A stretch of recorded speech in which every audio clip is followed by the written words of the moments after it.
When angels fall to hell. I've seen your golden jealousies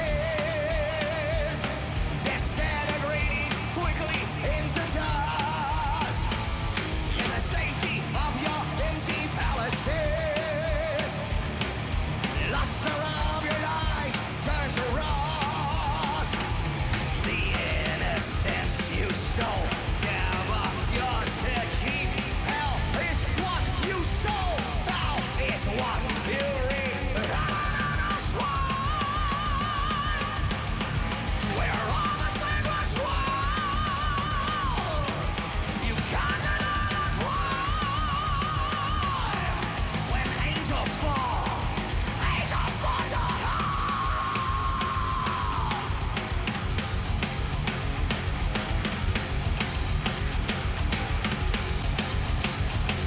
The battlefield has let the lamps astray. They spend the faith like running unto gaze upon you with a genocide. Always your soul when you die.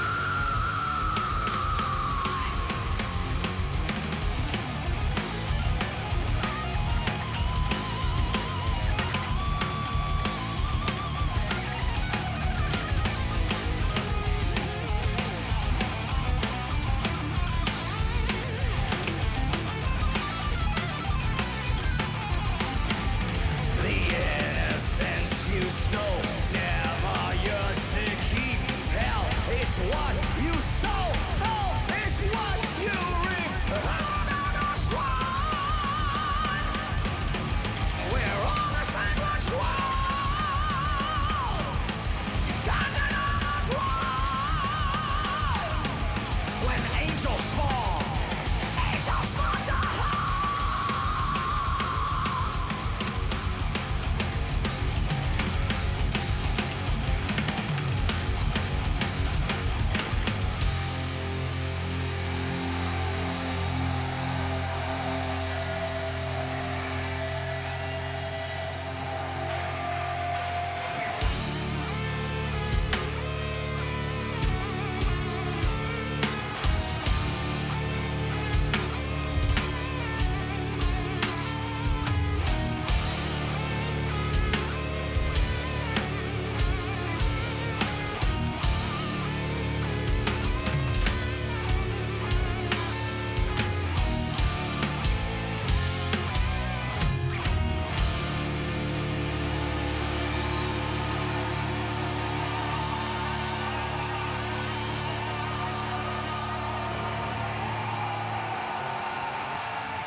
Come on, Houston, make some noise for me.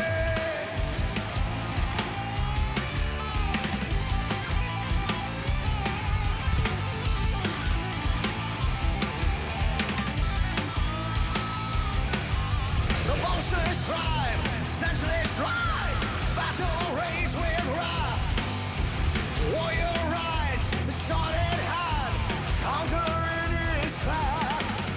No one knows just where he goes when the dust all clears, for he's nowhere to be seen. Some say he disappears.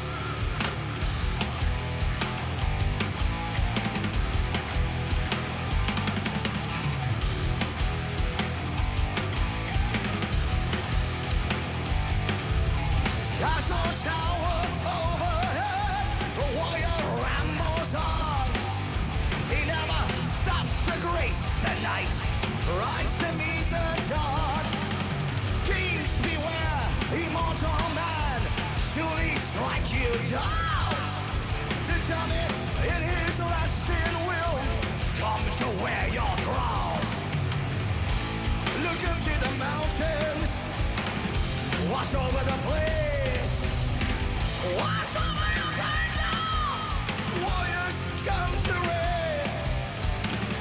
Beware the stranger, he wants you through, running aimlessly onward. Sure they are not.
Forget about your pride to ride, lead your nights to sleep. You better turn, run like hell, lest you stay alive. But cowards know a different pride, they are still alive. Look up to the mountains, watch over the plains, watch over your kingdom, warriors come to reign. Beware the stranger, he wants you through, running aimlessly onward, to the unknown.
Suicidal Nightmare, come on, sing it.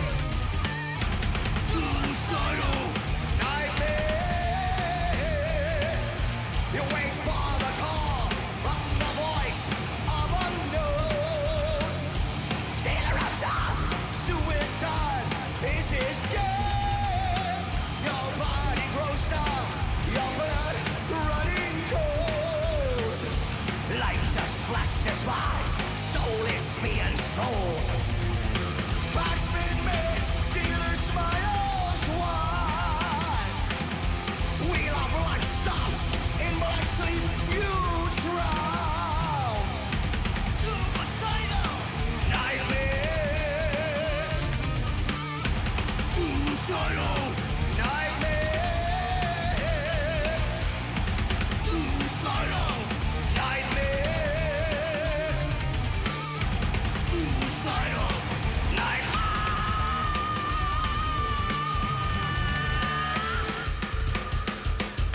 Let's go crazy out there, Houston, Texas.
Suicidal nightmare. Suicidal nightmare. Suicidal nightmare.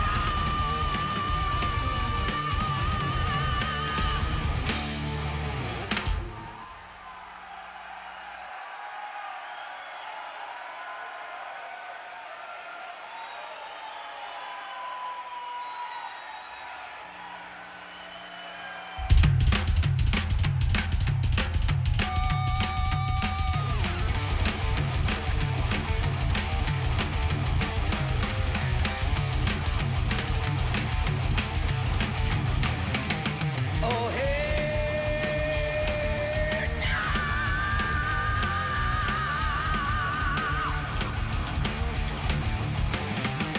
Assassin, assassin, they've come to take this life. Wave the flag, anarchy, chant the king must die. Overthrow of authority, start with his demise. And so the witches all agreed, we must close his eyes. The king is dead, the king is dead. Come on, sing it. The king is dead. Royal blood, blow like wine, hands of death break free. To grip at last, majestic soul, this Italian king. Run a homage to this man, death means but one thing. Prophecy been fulfilled, then you people sing, sing it.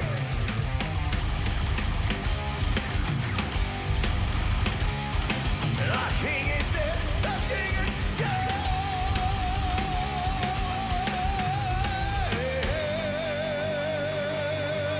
Let's see those horns in the air. Throw his scars to the ground, show he wears no crown. Snow them till they bleed, to the wolves them will feed. Whoa, yeah.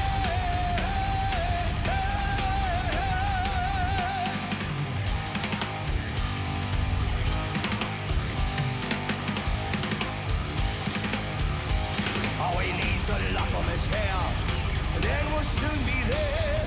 Spell will then begin, the light will surely end.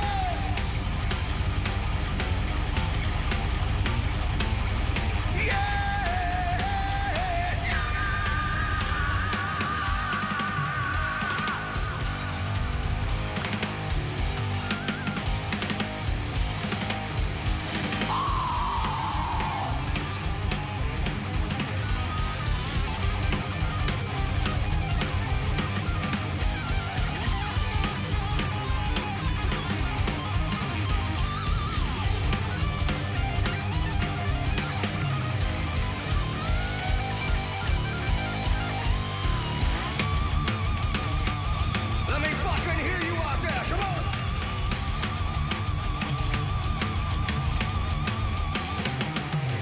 And I see you coming, I see flash of shimmering steel, rush of pain, venomous steam, pause hymns and heal, kiss of death upon his lips, cold embrace of doom, sudden rush of anxiety begins to win very soon. Come on, sing it!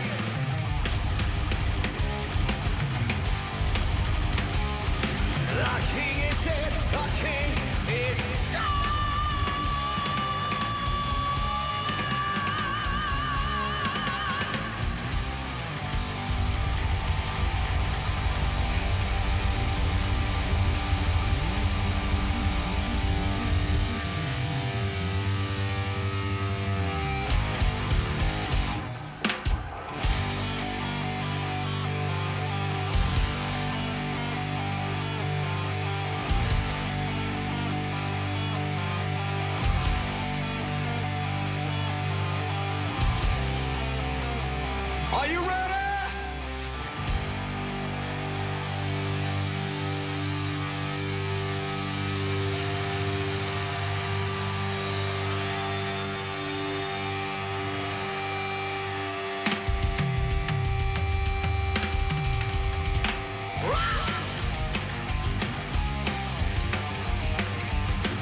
horizon, coming from the east. White hot and shining bright, time to kill the beast. Hot winds blowing on you, we're spinning round. No time left to run, knocks you to the ground. Going down in fire, flames are getting higher. Further your desire, my heavy word is fire.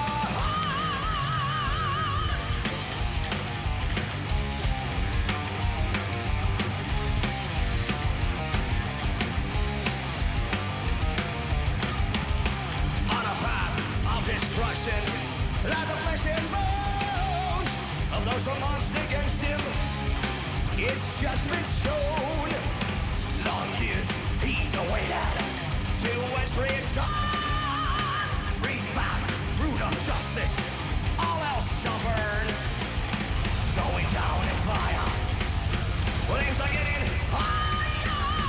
Further your desire, my heavy word is fire.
Time is on my side.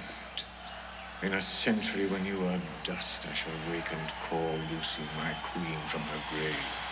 I have in my time had many brides, Mr. Harker, but I shall set Lucy above them all.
prince of phantoms who's not inhabited hell.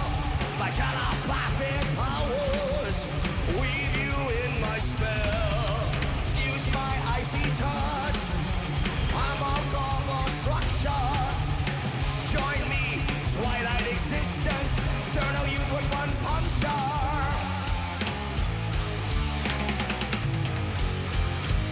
To sleep, a chance to scream.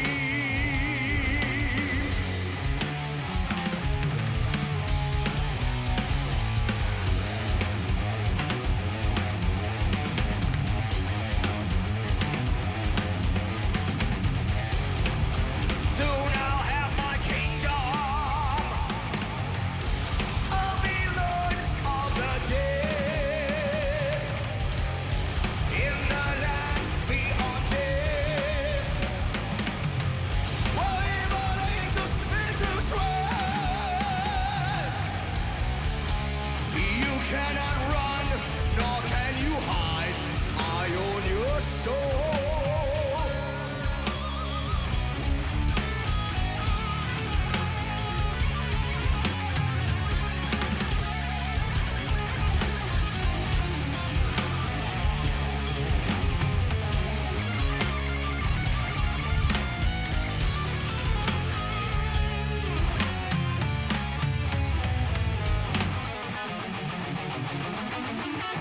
Can't you believe you're all still? I am for real. Do I send you a chill while I'm having my fill? As I watch your blood spill, gives me my thrill. For me, another night. For me, another kill. I sweet smell of blood, I taste within my breath. Lasting glue like gold, reanimating you. Next sunset your eyes into immortality. Vampiric afterlife, in prison for my needs.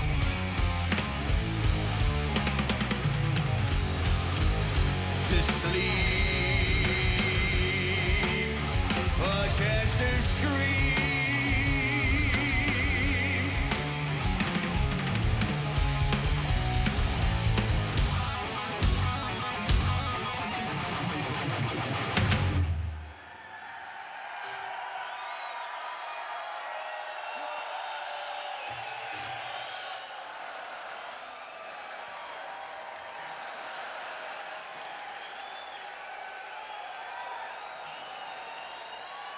Good evening, hometown Houston, Texas.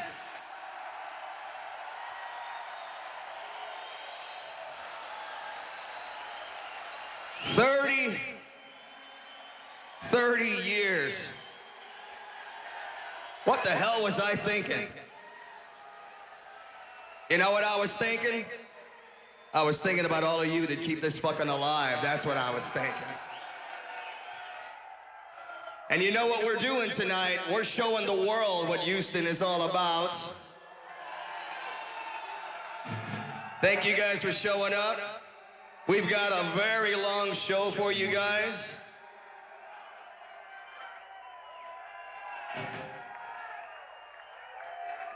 Through every chapter that we've gone through. From the King of Hell record. This is something called The Plague Called. The Plague Called. The Plague Called.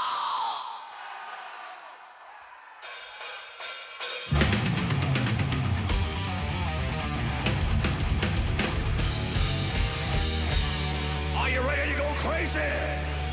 Oh.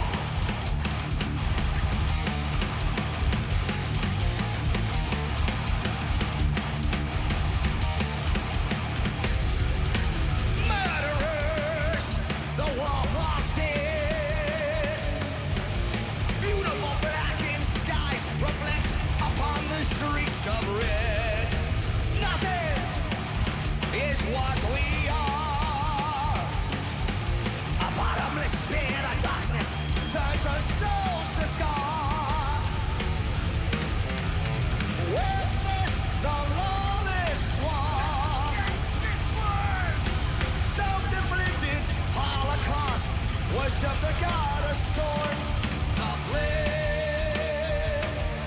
man.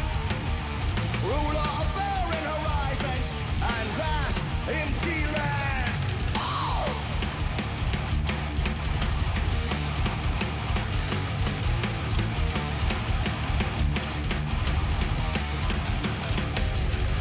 A man of mystery, of desolation.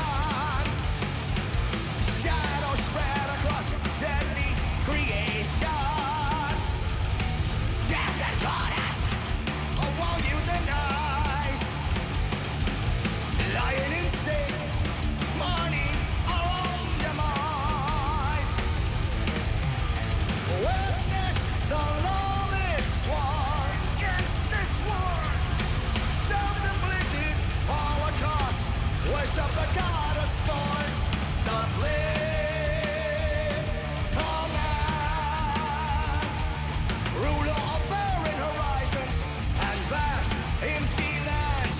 The political man. Ruler of barren horizons and vast empty lands. All right, let's hear you out there. Come on.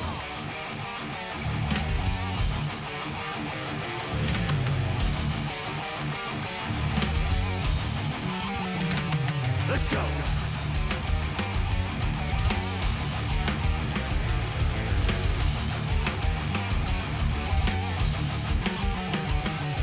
Creator of cataclysm, agent of destruction, what's one of the nations relates to these seductions.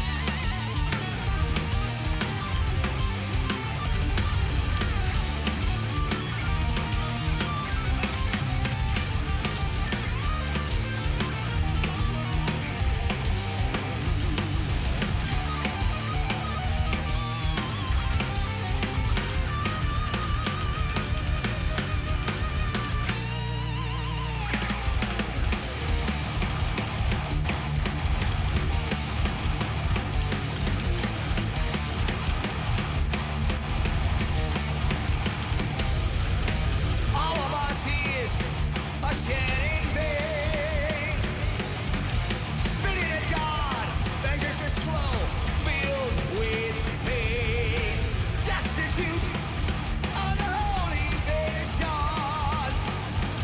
Deepest the slumber, until submission. Witness the lawless war. Self-inflicted holocaust. Worship the god of scorn. The political man. Ruler of barren horizons and vast empty lands. Sing it.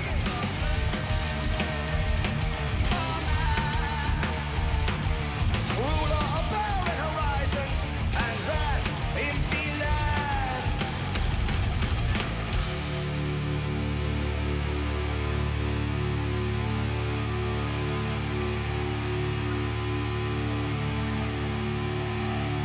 I don't hear you out there. You doing okay over there?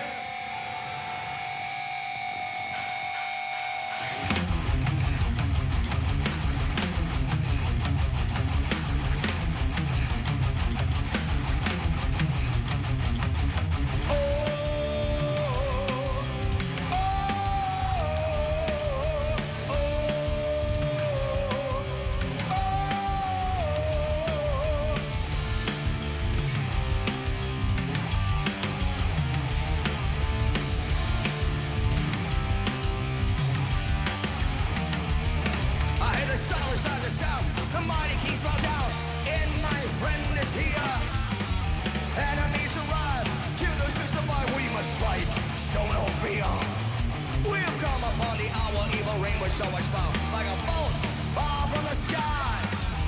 forces take control, try to rob you of your soul.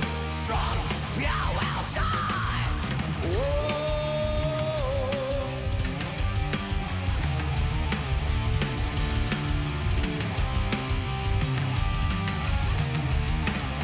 Son of a beta black, skies above a crack, black, spill of us war.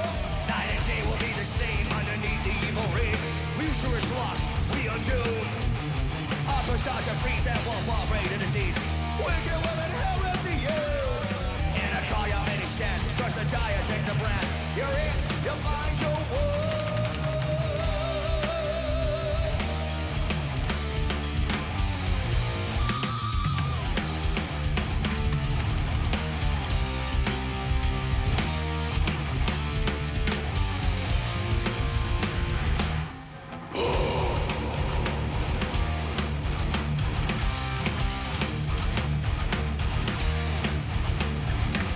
It rose up from the sea. It's the beast hell bent to kill. It invaded every land until every land was still. A trail of rotting corpses takes the air it leaves behind. On its quest for mass destruction to destroy all who it finds.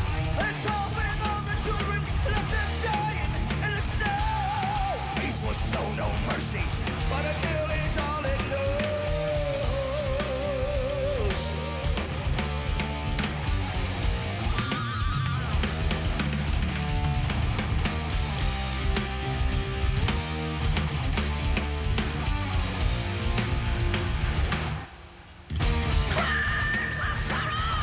Whispers of death echo through all the land. Visions of hell right through us unreal. The flyers awaited the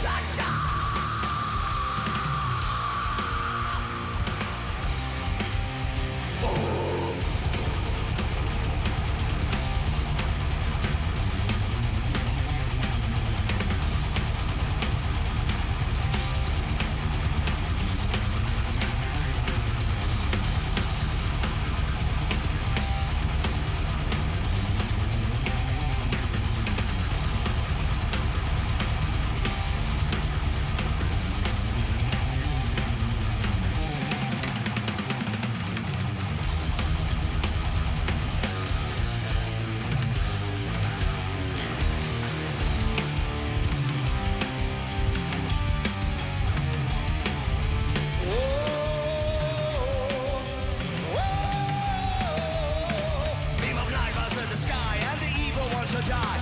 Judgment days at hand.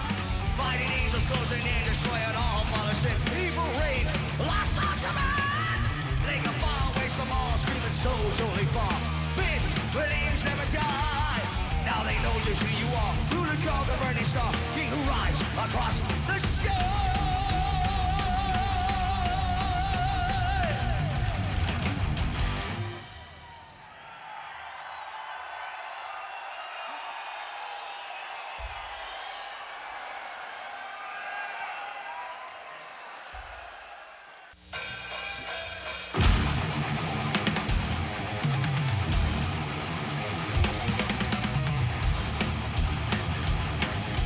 Come on, make some noise, Houston!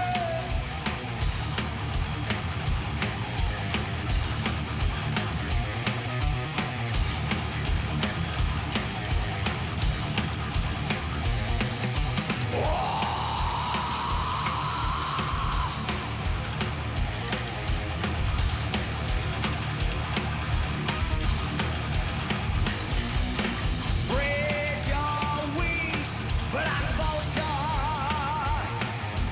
Be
Let's go out there.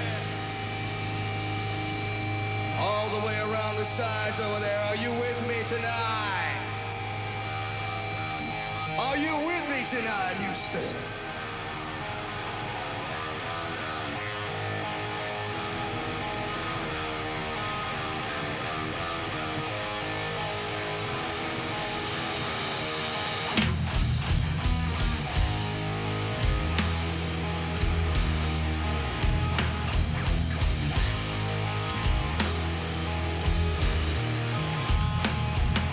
Blood-soaked sand, contaminated holy land. Bullets to anoint, Oppression past the breaking point. Prayers to recite, bombs wired to ignite. I chose my time to die. My soul tear a hole up in the sky.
Come on.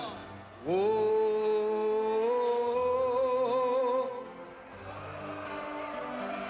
That's what I want.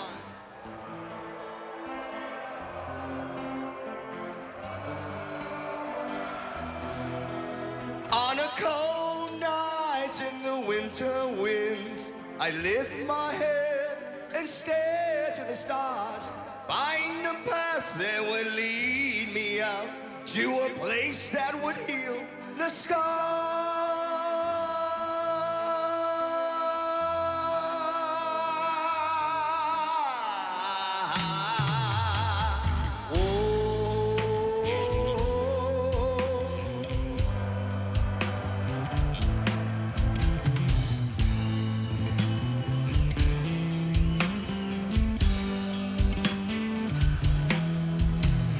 Once a battle that raged long ago, to the atmosphere surface we all would go. Destroyer cruisers and our fighter ships on a mission of mercy declared by the script.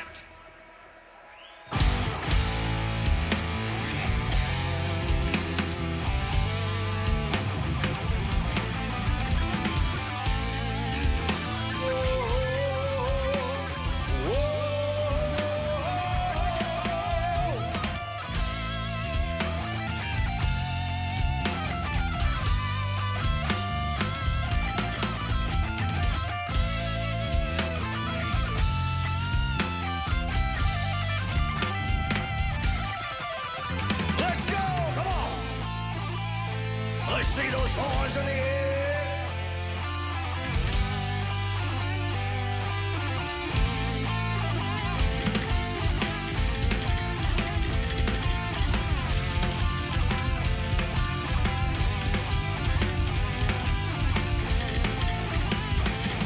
On our way to meet the Axis foes, surprise attack, we all went down. Saw your cruisers and our fighter ships will wreck at the ground.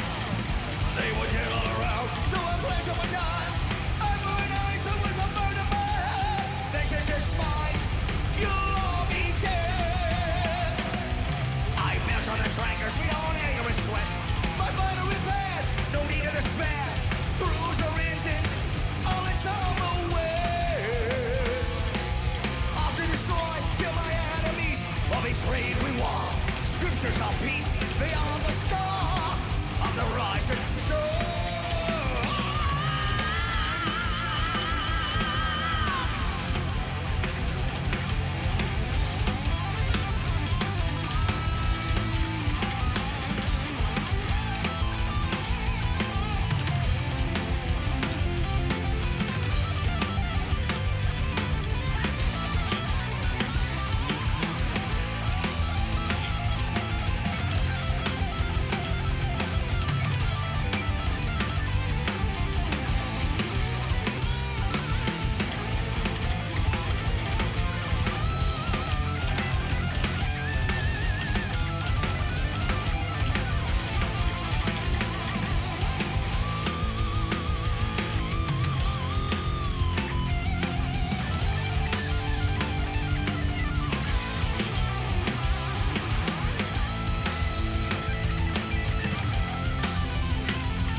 Instant memory of once was to be, no longer do.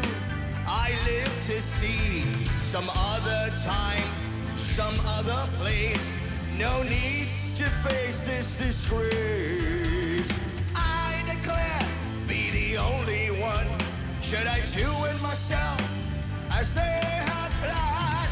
Write this log, anyone who finds a no just has been.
I've come to play with you.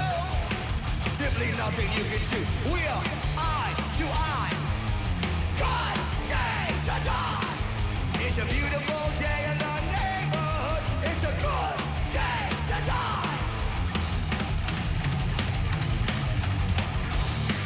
I do not care for laughter, something I've not done before. My mind recalls the beatings. Till I see no more. Again, the voice is calling. That speaks and tells to do. There's no abuse in their words. Orders I must follow through. See them walking, hear them talking. Playing games helplessly of mine. I've come to play with you. Simply nothing you can do. We're eye to eye. Good day to die. It's a beautiful day in the neighborhood. It's a good day to die.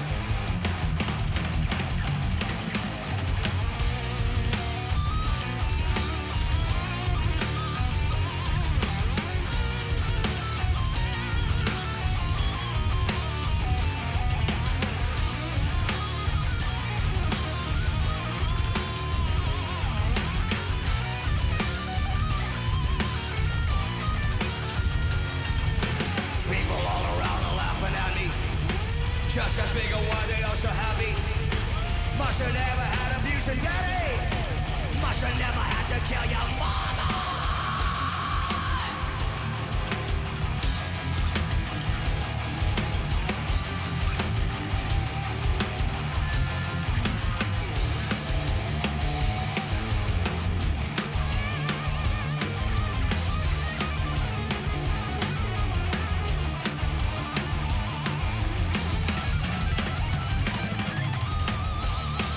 New day is waking and I can't seem to find my way out.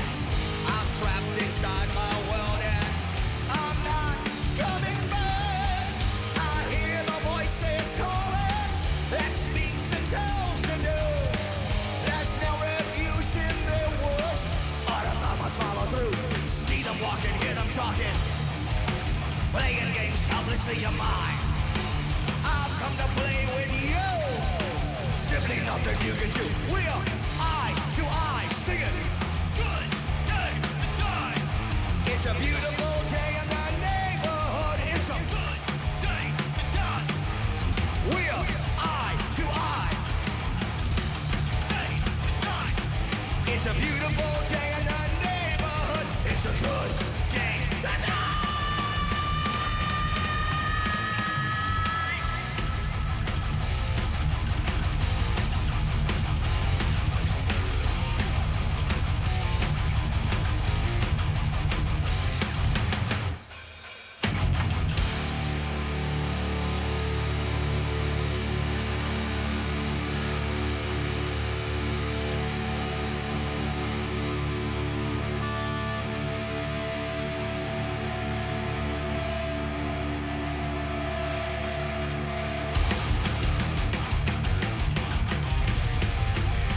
Let's see those horns in the air. Come on.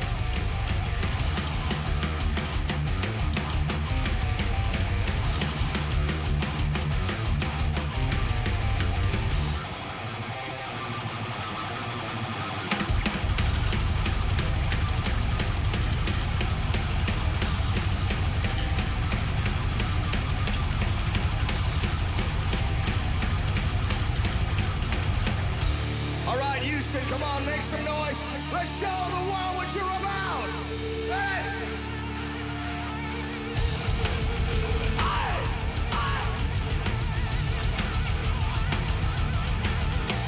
A man on the clock was down on his knees, questions his faith and morality, drawn by the smell and the luxury of sin, prays for forgiveness, still he gives in, desperately falling, not knowing why, into the darkness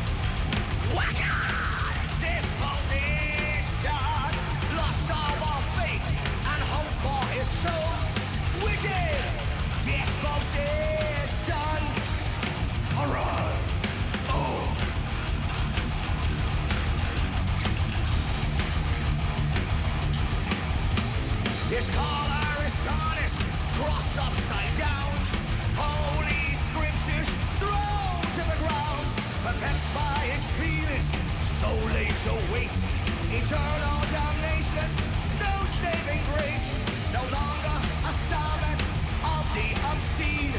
Was sacrilegious, Christ I have sung.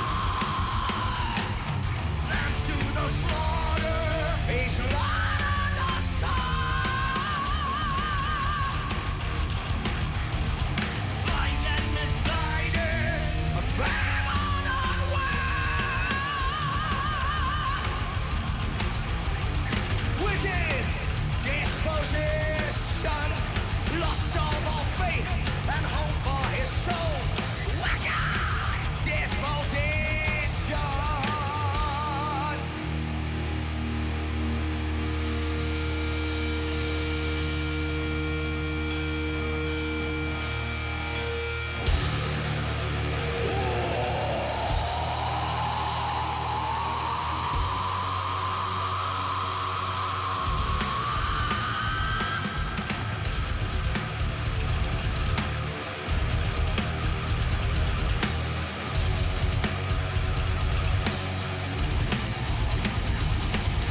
Scream from the pulpit such blasphemous stage.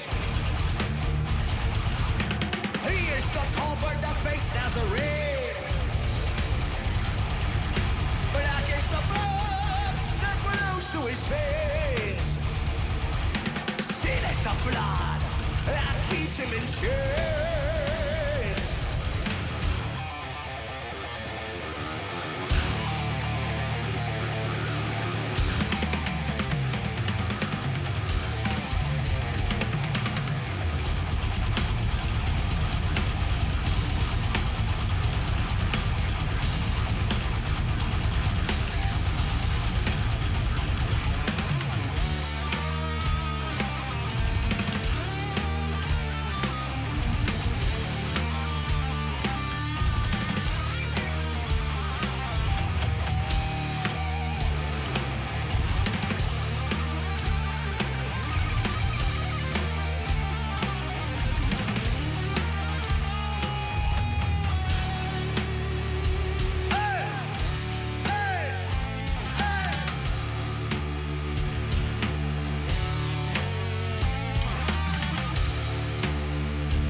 Cheers, Houston. How you doing? Yeah?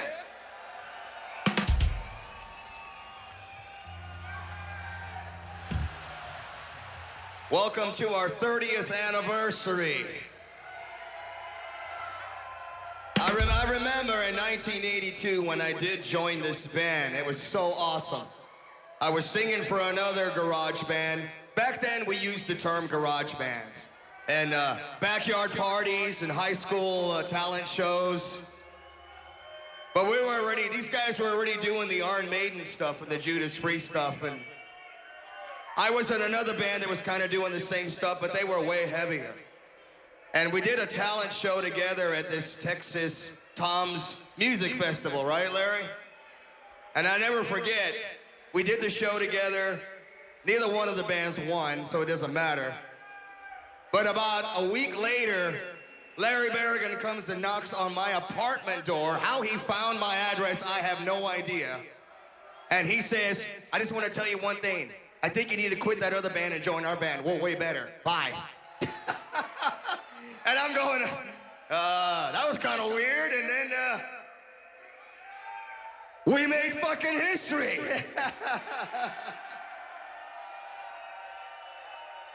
Hell yeah. And the rest goes on. But thank you guys for all showing up. Everybody that made this show possible, especially our crew, everybody that worked their asses off.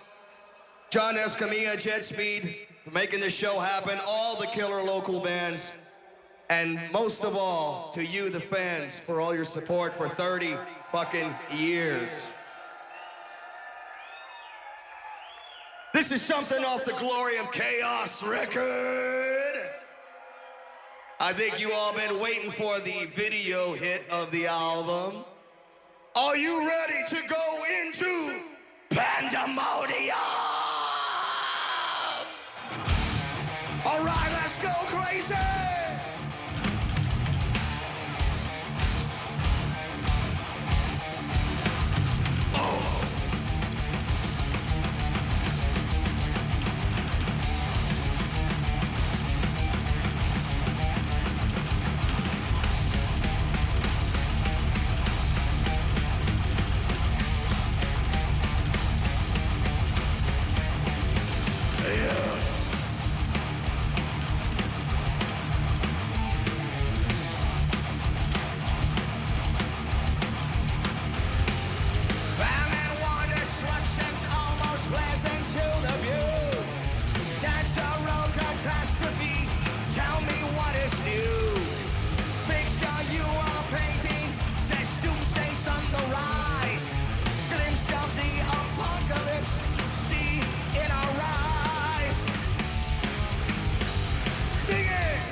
Society, anarchy, nihilism, what's this yet to come?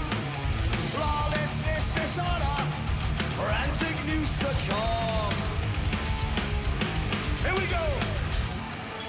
You are pandemonium. You are the madness lives in my singing.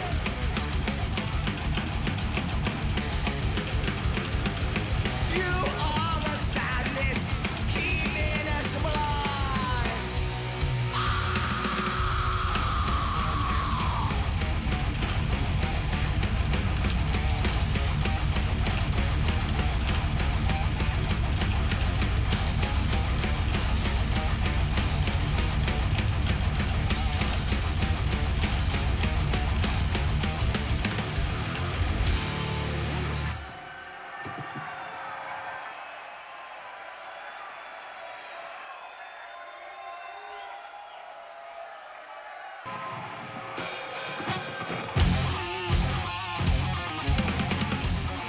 All right.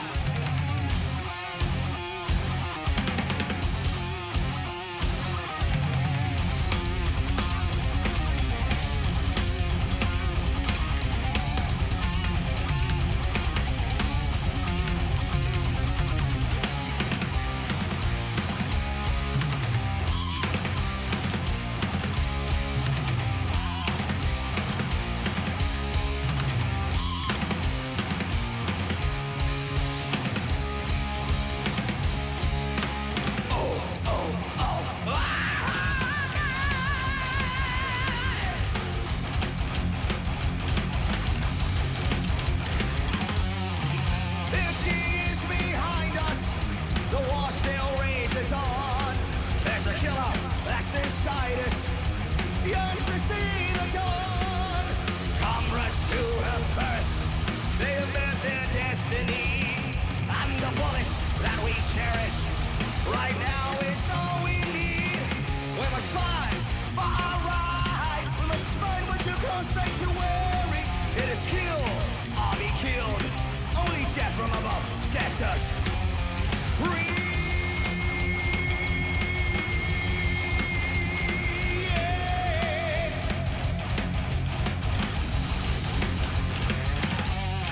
Out in the field of honor, it's zone that has no time. Blood sustained is water, murder's not a crime. One goal that we're headed for, claim our victory. Attacks upon the land and shore, men die endlessly.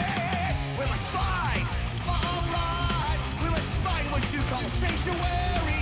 It is kill or be killed. Only death from above sets us free.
sets us free.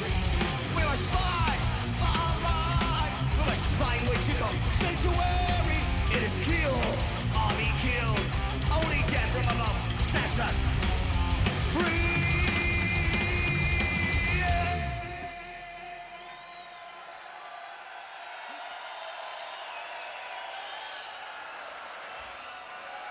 A word that meant undead. Nosferatu.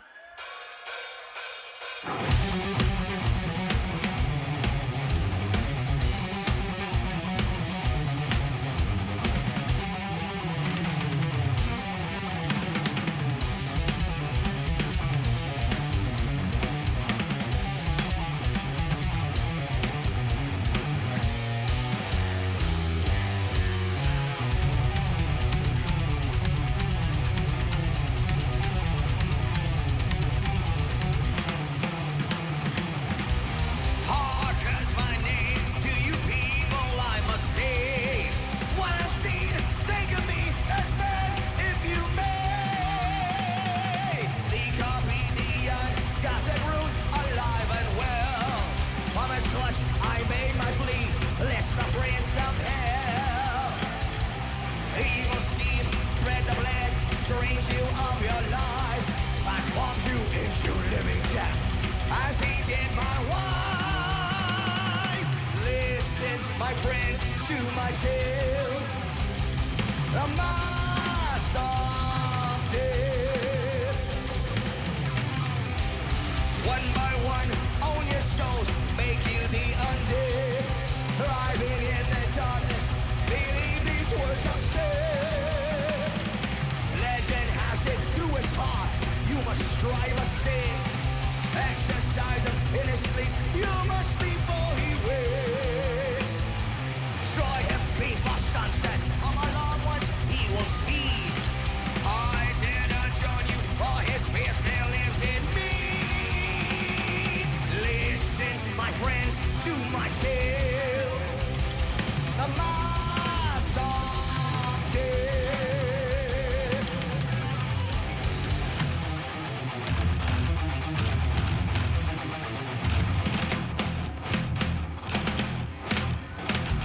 Thunder rock from the pounding hooves. Horses lead the block goes. Bring demon to the church. Quickness and now soul is stars.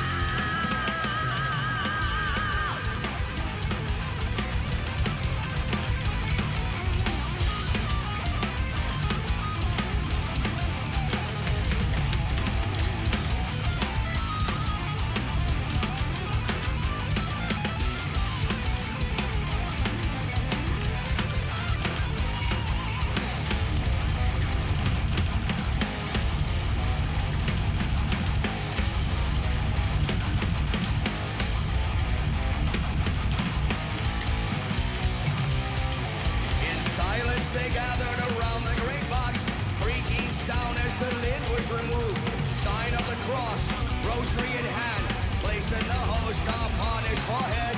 Then I heard a holy sound as it burned into his flesh.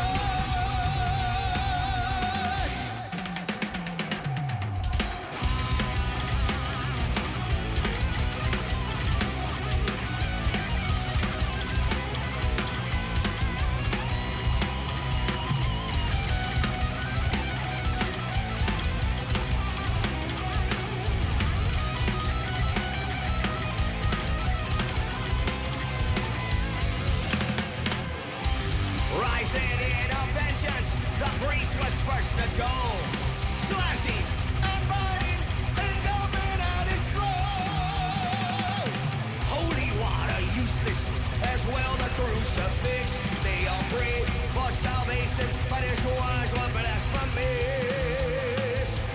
See a broken bodies, monster spawn, he has been bloodless cadavers, sanctuary of the saints. Listen, my friends, to my tale, the mass of death.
When the sun sets above and there's nowhere to hide, refuse the dark black sea. She holds only one, it's the jet of the damned.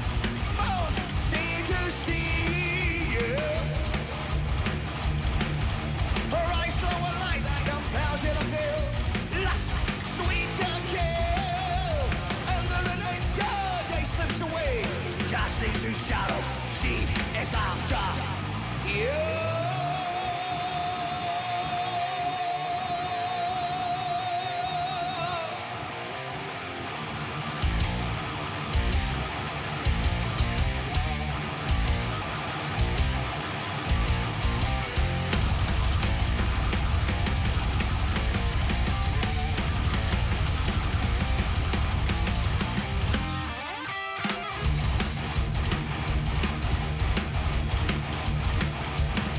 In the black of the night, a mist rolls in.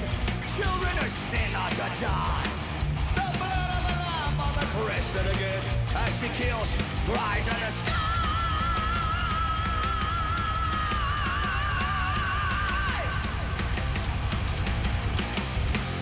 Angel of death, princess of darkness.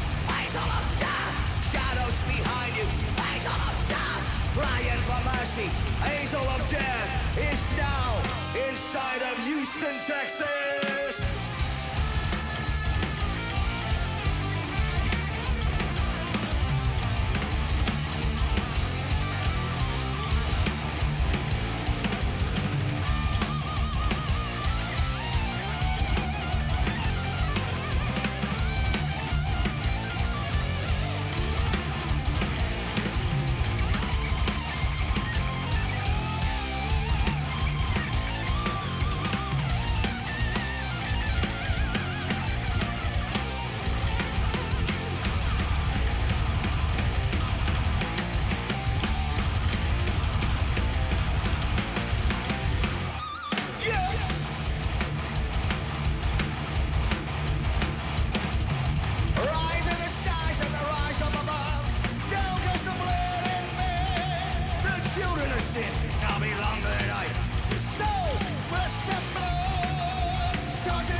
flesh. The blood of long to taste, which my thirst no time to waste. Life is real, I'll drink with. Hey,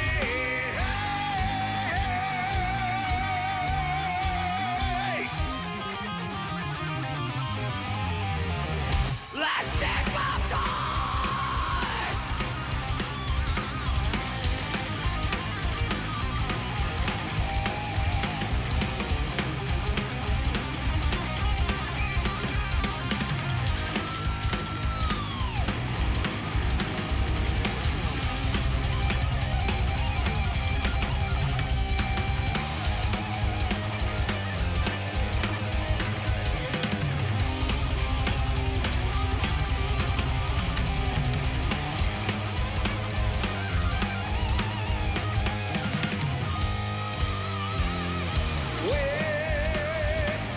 Basically, start of my time, strike again.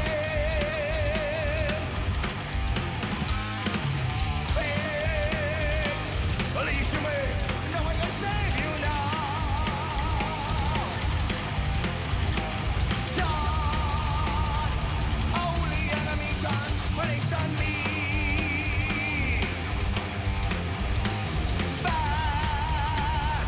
Back to the grip, I'll just burn this soul. And every night, you'll feel my fight. You won't be scared. So be prepared. To feel the pain. Your life will drain. And then we'll be baptized in blood. Blood. Blood.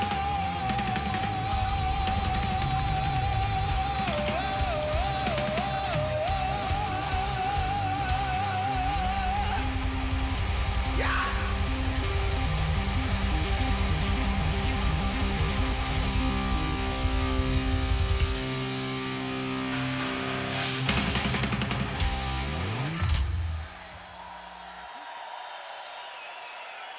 Are you still with me out there?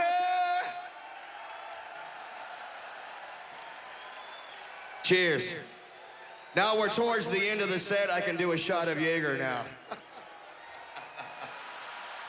Thank you guys, everybody. Yeah. Hey, go get the bottle, Rob. Bring it up here. Time to party. The work is over. Let me tell you something. It's been a stressful show. All the work we put into it, all the rehearsing. Like I said, this has been very important to us. And, 20 songs is a lot. And when you're not used to that, it's kind of like, oh, shit. So it was like going back to boot camp again, rehearsing. But thank God to melatonin, I slept 11 hours yesterday, and I feel great. And I'm going to tell you something else. It's not only the rest and everything else, it's the energy from you people that keep it the way it is up here. Thank you to all our family members that showed up tonight, all our friends, our crew, and again, most of all, to you, the fans all over the world, but here in Houston in particular. Cheers, everybody.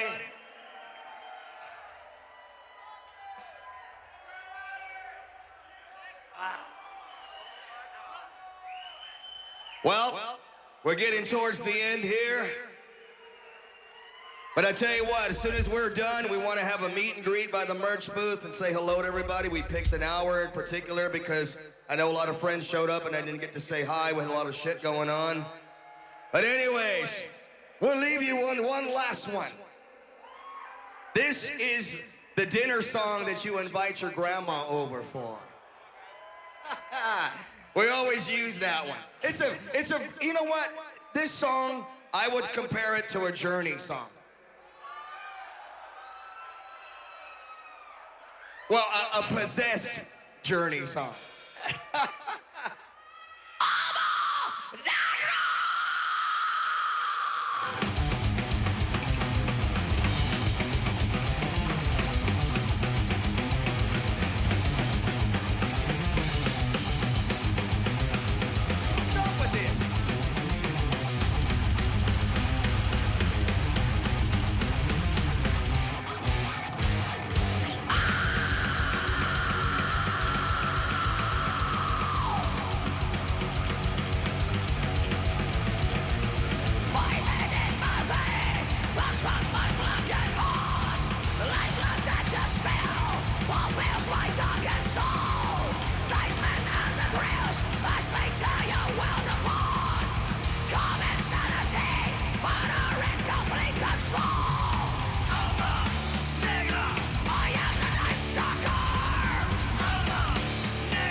look of death. Says it's time to go, take a breath.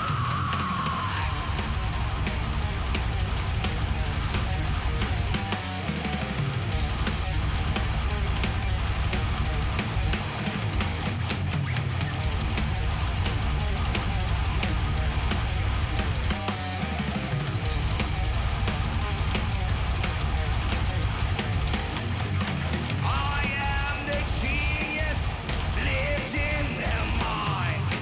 Day after day, my victims you find.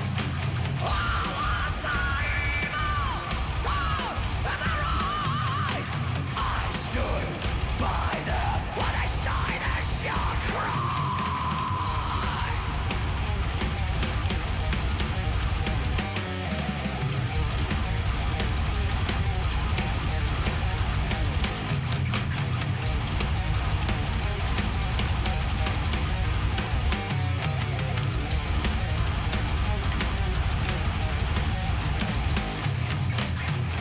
Alright, Houston, make some noise for me.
music is sin, devouring mankind, I will draw him in. Bow down to the King of Hell. Sing it.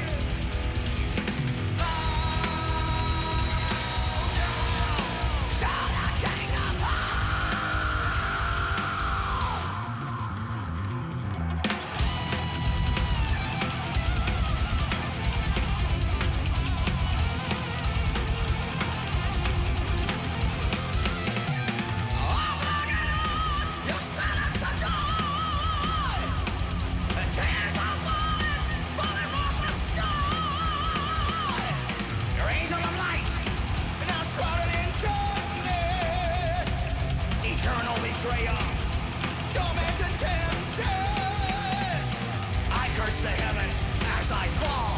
Angels are gathered, one and all. Descend from heaven, your final command. Dinos condemned into fiery land.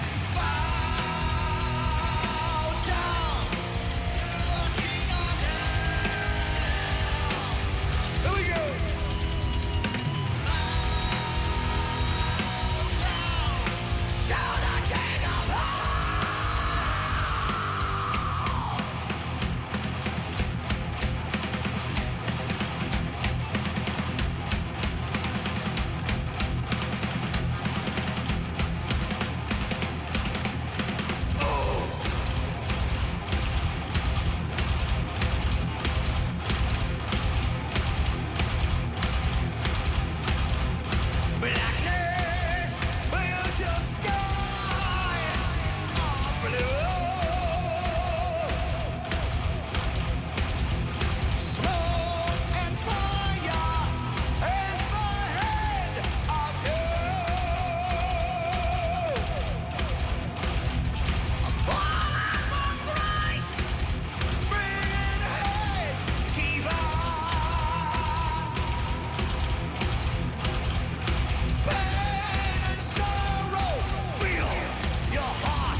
Even Jerry gets one.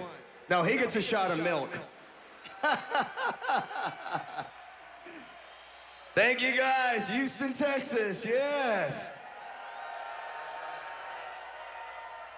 We made history tonight, you know that, right? And I love this stuff. That's why I like touring Europe. It's Jägermeister. You don't have a water cooler on the nightliner. You have Jaeger instead of water. You don't need water. Cheers, everybody. Thank you, guys. Let's give a big hell yeah to the cameras and let's show the world what we're all about, yeah.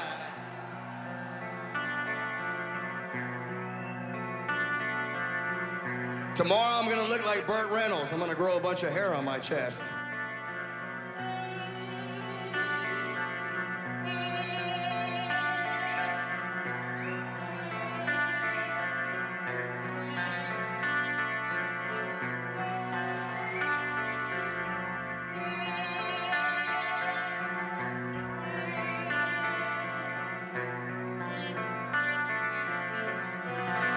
Are you ready to run?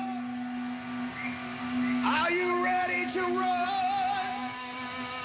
Run with the, run with the, run with the.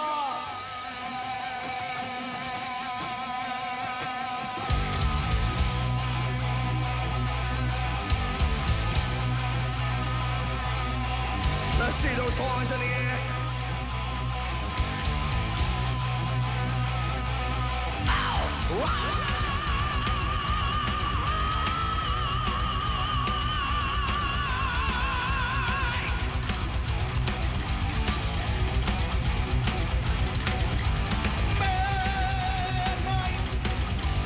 Can you hear the wolves are howling? No lights, but the evil ones are prowling. It's black, and their wicked eyes are on you. They attack, 'cause there's nowhere they can find you. Swallowing your arm, taking you down. You're the chosen one. You're looking back, you left your trap. Now you run with the pack. Run with the pack. Run with the pack. Run with the pack. Scream and wait from the valley of the dead. No wind. So from you on which they led. They lie, but you listen just the same. You cry, but now tell me who's to blame. Swallowing your arm, taking you down. You're the chosen one. You're looking back, you left your trap. Now you run with the pack. Run with the pack. Run with the pack. Run with the pack. Oh no!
Tonight,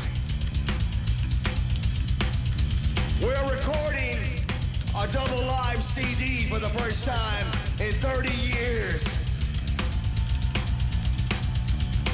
And we're also videotaping this show for an official live DVD of HELSTAR.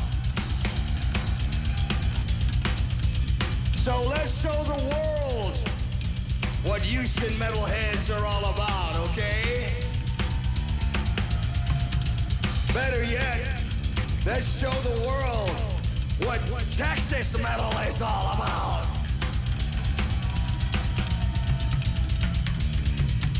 And I have to say, I'm very proud to be part of a band that put Texas metal on the map of the world 30 fucking years ago. And I think you know the chorus to this one, so are you ready? Run with the pack. Run with the pack. Run with the pack. Run with the pack. Run with the pack.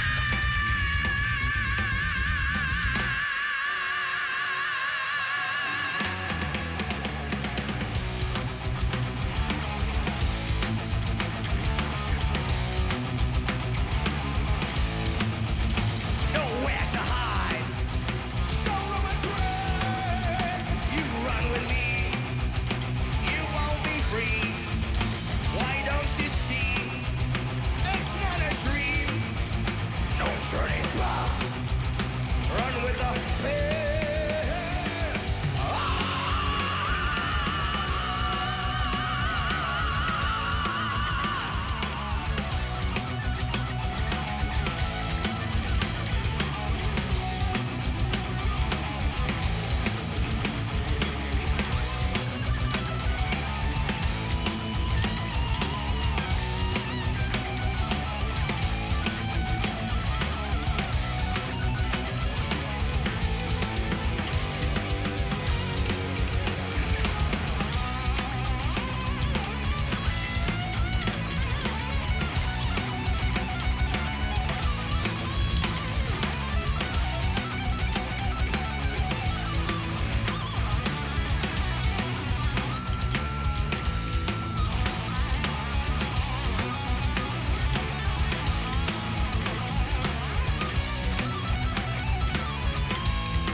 Nowhere to hide.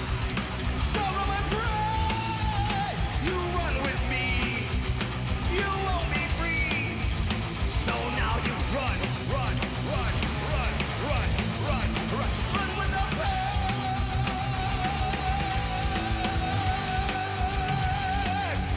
Run with the pack.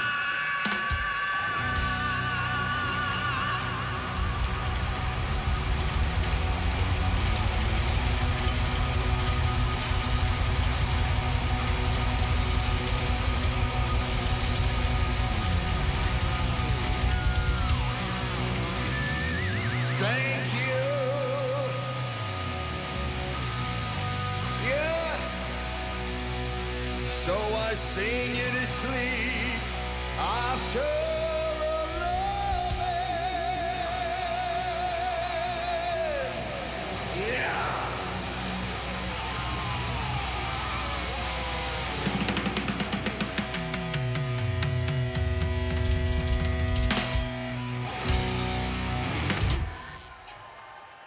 Thank you, good night.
know, each album always got better and better as we went on through our career. So when an album came out, I always said, oh, this is my favorite album. But, you know, that only makes sense because at the time that what you're feeling as far as the press, everything that's going on to promote that record.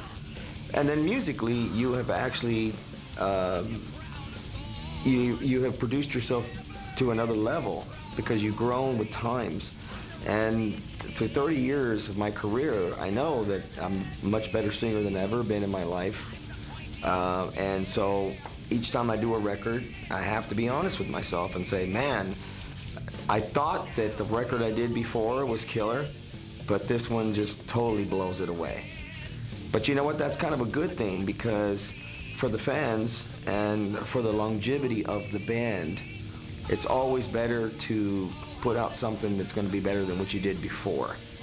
I can't really say that there's any particular favorite of mine. That sounds kind of cliche, but realistically it is just like all your babies, even though I wasn't on each one of those albums. I love something about each one. Obviously, Remnants of War has some special meaning to me because it's the first album I ever recorded. That being said, I really like the latest two albums as well that we've just put out in the last couple of years. But all of them, all the catalog, I have something that I like about. I mean, you really can't do that, man. I can't go back and say, you know, that one. There's songs that stick out to me on each album, but each album has its own soul, and I think that to just pick one out randomly and say, like, that's the best one, I can't do it, you know. It's just, it's impossible, really, because it's like a kid, you know, or whatever. You're never going to be able to say, you know, that's my favorite kid. And I can't do that with the albums because they're a snapshot in time. They reflect different parts of my life, and each one of them is very special to me, and I just can't put my finger on it and go, that one, you know. They're all good. Favorite album for me, I would say, still Remnants of War. Remnants of War came out during, I mean, it wasn't just a good record, it was during a good time in metal. It came out in 1986, man. I mean, that was when Master of Puppets, Among the Living, Rain and Blood, you know, it was during the time when everybody was really hitting their stride, and I think HELSTAR was hanging in there with the big boys. So it was a really good record, a really good solid record. Being a close friend of those guys, I remember getting the unproduced tracks, you know, on a cassette tape with the stick clicks at the beginning of each song and stuff. And I knew the record before it came out, so it was a real personal thing for me. And I still, to this day, I still listen to that record with as much adoration for the writing and the music. You know, I have 6 brothers and 5 sisters, and to say, you know, it's almost it would be a parenting thing. I would almost ask the same question of my dad, saying, well, Dad, which is your favorite son or daughter? You know, 5 daughters and 6 sons.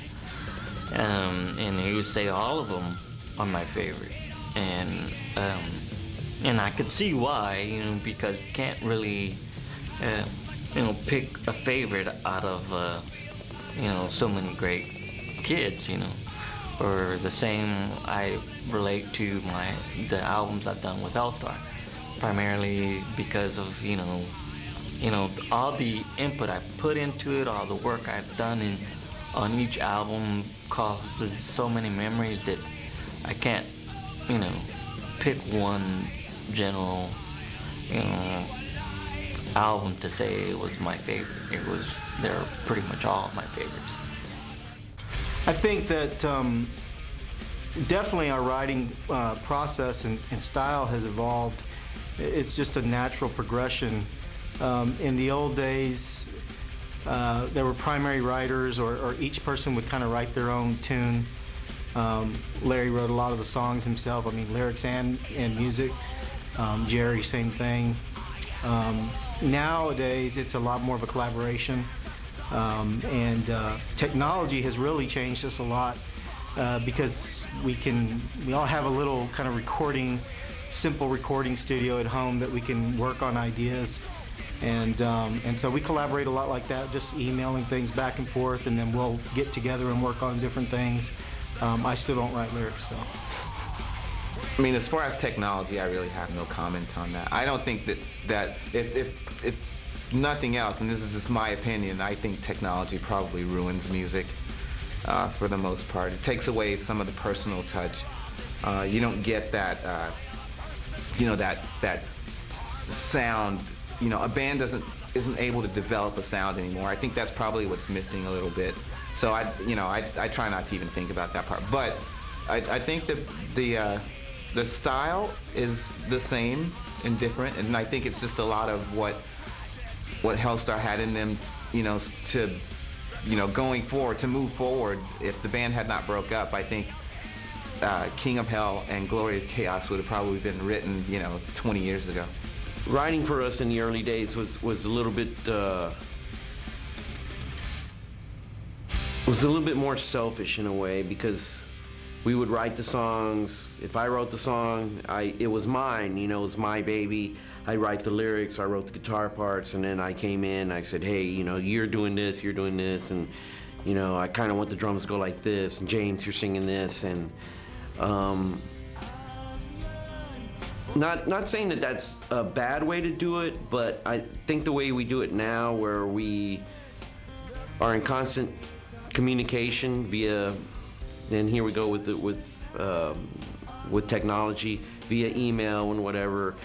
I'll write a part and then I'll send it out to the band and go, what do you guys think of this part? Does anybody have a part that goes along with this part? And so it's more of a band effort now, where I don't want to write by myself. I don't want to just write everything. If it happens, that's cool. But for the most part, I like collaborating with everybody else, and I think that it just makes the songs better when everybody's involved and not just the one guy that's doing it all.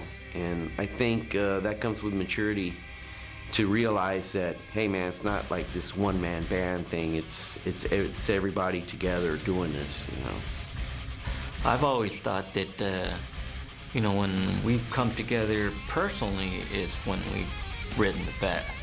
Usually it's more or less primarily because we use technology now. It's primarily because now we're so much more busier, because we have back then it was, we were younger and we didn't have kids and families and mortgages and, the whole part of life. Now we got so much more going on that we have to attribute to technology to keep us together. And maybe just to add those little tidbits of still keeping communications open between each other. And that's how I see that. I think as far as technology, I think what it is now is that we can actually send files back and forth to each other. It's a lot easier than just going into a jam room for 8 months and practicing. So, that's changed a lot of it. But the writing has changed a lot because we're more of a band now, where we discuss things as a unit. It's no more, hey, I wrote all this and this is the way it's got to be, and we all put our input into it. And I think that that's very important, because, we want the band to sound its best. And the proof's in the pudding. Again, we just have to do what's, make the band best. And that's our main point nowadays. I think that the band has made it as far as it has because, honestly, we took a break. James continued on playing music. A lot of us went and started careers and families, but then we regrouped, and I think we had time to mature, and possibly another reason is because we didn't make it big, so we didn't have that chance to really get into certain situations that bands can get in, and so now we really respect one another and know how to work out these kinds of issues that everybody goes through, and you hear it all the time. It's like a marriage, just like a family, so you're always gonna have differences. We just deal with them differently now. It's a weird story about how how long we stuck around doing this, but I mean, there's no, there is no chemistry to this. It's a matter of just sticking to what you know and delivering the goods as good as you can, and still trying to achieve what you did in the old school and the new school today. I mean, it's very important that you keep all the fans very happy. HELSTAR's never been what's about hip. We've been just what we feel, what we write, and what sounds good. We tend to like what we write, and we always put that out in our music.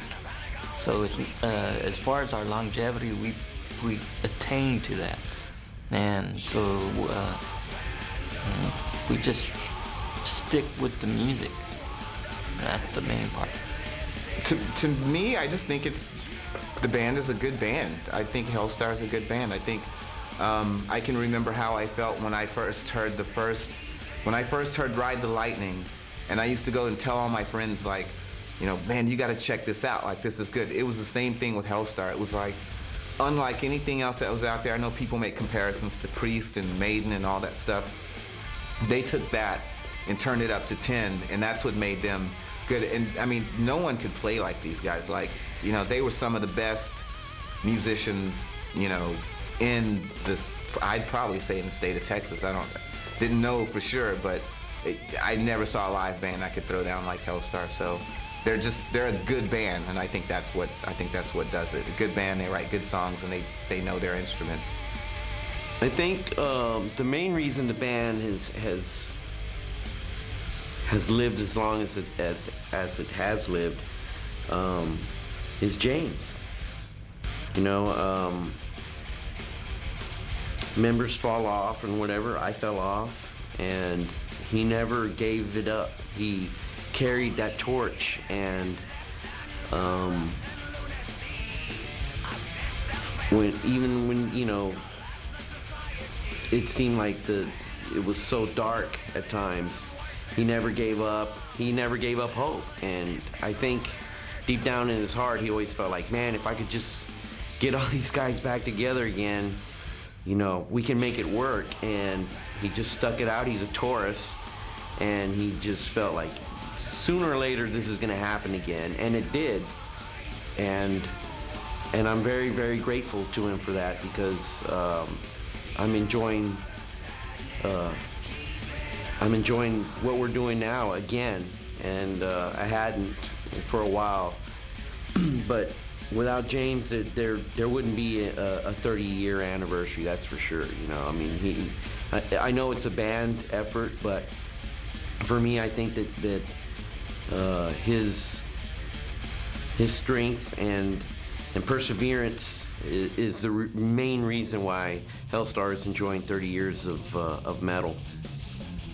A million things.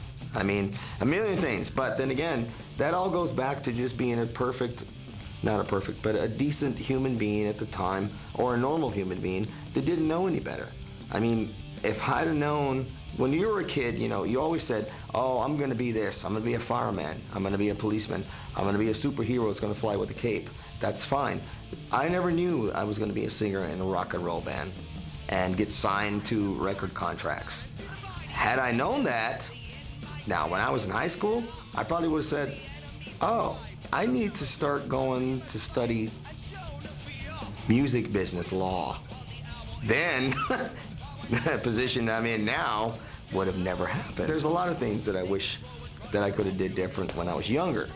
But see, that's all hearsay. I didn't know I was going to be in this position. But if I could say, yes, I regret certain things that I did when I was younger, maybe would have been knowing the business better. And, that's the most important thing, because that set the pace. And when we got signed, we had no knowledge of that. And we still paid the price for it. But you know what? We're here, and we're doing this interview, and we move on. Most of my opinions on that are basically all we should have did pretty much everything different on every aspect, business and, well, not so much musically, but business-wise. And primarily, I would say attributed to that was because, you know, we were having a good time. Not that we were just going out and getting wasted, or we were just having a good time playing the music for fans. And we might have not particularly lost touch with that. We just kind of, we should have paid more attention to the business along with the music. And if we did a little bit of both, I think we would have been a little bit farther ahead than what we are now. But I'd say for now, we've gotten a lot smarter, and we put that into the music, and we put that into the band, business-wise as well. Of course, man. I mean, hindsight is 20/20, right? You get older and you go like, man, if I could go back, we'd be big right now. I mean, we would have jumped on that. We would have went back to Europe for Nosferatu. We would have done a lot of things differently. Mainly business-wise. Music-wise, I'm very, very happy with what we've done. I'm very content. Business-wise, it could have been better, but you know, everything happens for a reason. Where we're at right now, and I'm happy. You know, no complaints, and you know, I can't go back and change anything. So, you know, we just pull up our bootstraps and move forward, and you know, I'm cool. You can always certainly look back and say, I would have done things differently. I think personally for me, I wouldn't have quit the first time.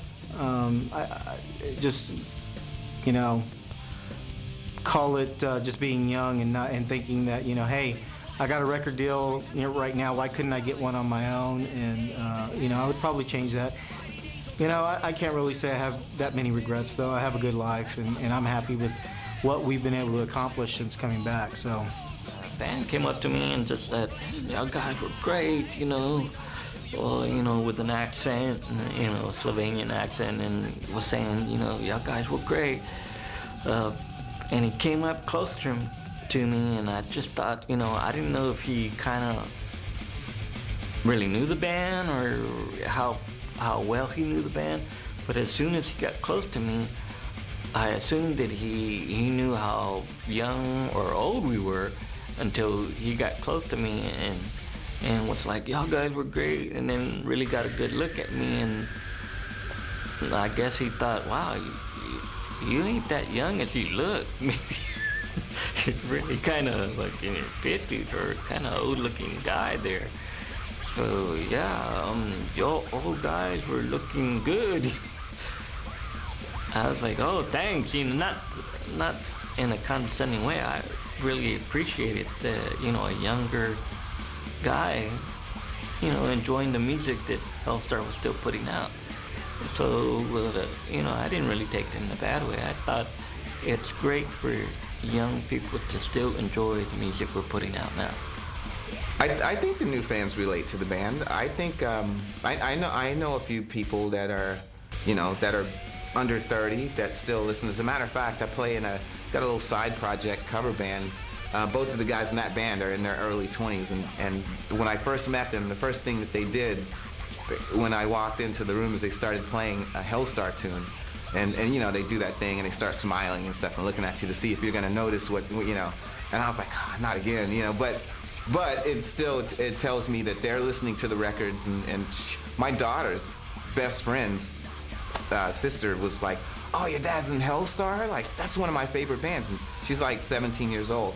So I think the younger fans are still relating. I think, unfortunately, that you know, I hate to sound like an old guy, but the new music just doesn't, in a lot of ways, it just doesn't deliver like the older guys do. And I think a lot of, you know, older bands are actually coming out with some good products. So creator just put out a really good record. And I think that they'll have more younger fans, just like Death Angel, than some of the newer bands. So I think they just relate to the real metal.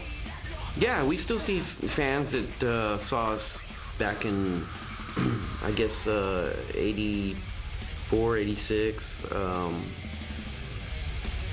and they haven't changed, man. They're still fans. They're still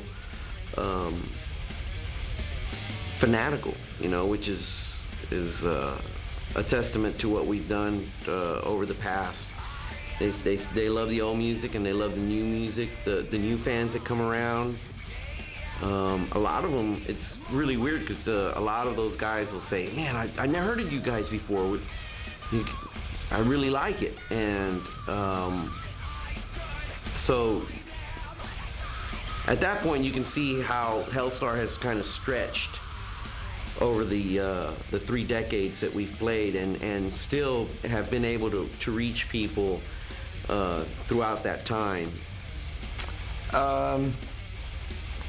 As far as the fans from yes, of course, we see the old fans. I mean, today it's a combination of the old fans and the new fans. A lot of it is because of the old fans that are that much older that have families now. So their kids are getting into metal. And we see it every day, every time we play. You have the old fans and then you have the new kids. You'd be surprised how many of them are their own siblings. And it's just kind of moving along. Like Europe is a metal community altogether, and that's never going to change. So you're always going to see those same fans because it's the way of life. It's not a trend for them. That's the sad thing about where we live. It's always been sort of a trend, but we still have the people here in America that really believe in heavy metal, and you see it when we play.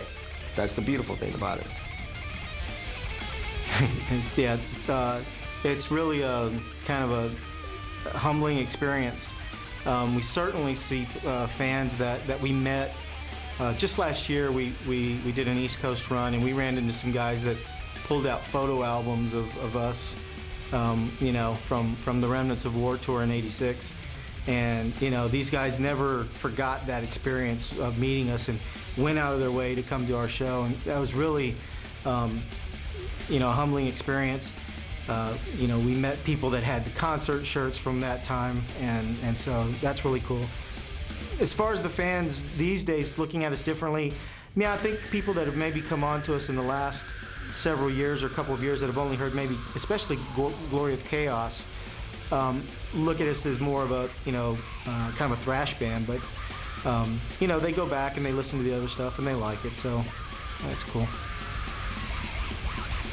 Well, the whole reunion happened because of the fact that I was still very active in the music world even after HELSTAR. And I think a lot of the people that are watching this will know. Well, James Rivera sang for Destiny's End, he sang for Flotsam and Jetsam, he sang for Seven Witches, and and the late mid-90s to early, to mid-90s to late 90s, things were kind of dismal for metal, but I stuck in there. And, I think after that, I got an offer to do a Bang Your Head festival in Germany for HELSTAR, like a reunion. And I had, at that point, I already been jamming with a couple of local musicians that were up to par as far as musicianship to represent the name HELSTAR. Otherwise, I would have never did it. And I think from that point on, it stuck. And people were like, okay, he can tour with these people.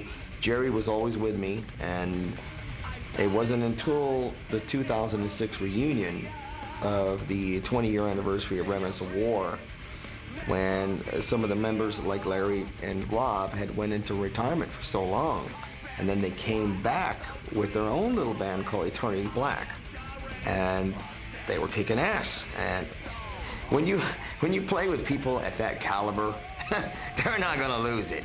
You know what I'm saying? So, although they retired, you think that I'm thinking like Larry's gonna go, oh, I need to start all over playing AC/DC chords. And after he did Nosferatu, I doubt it.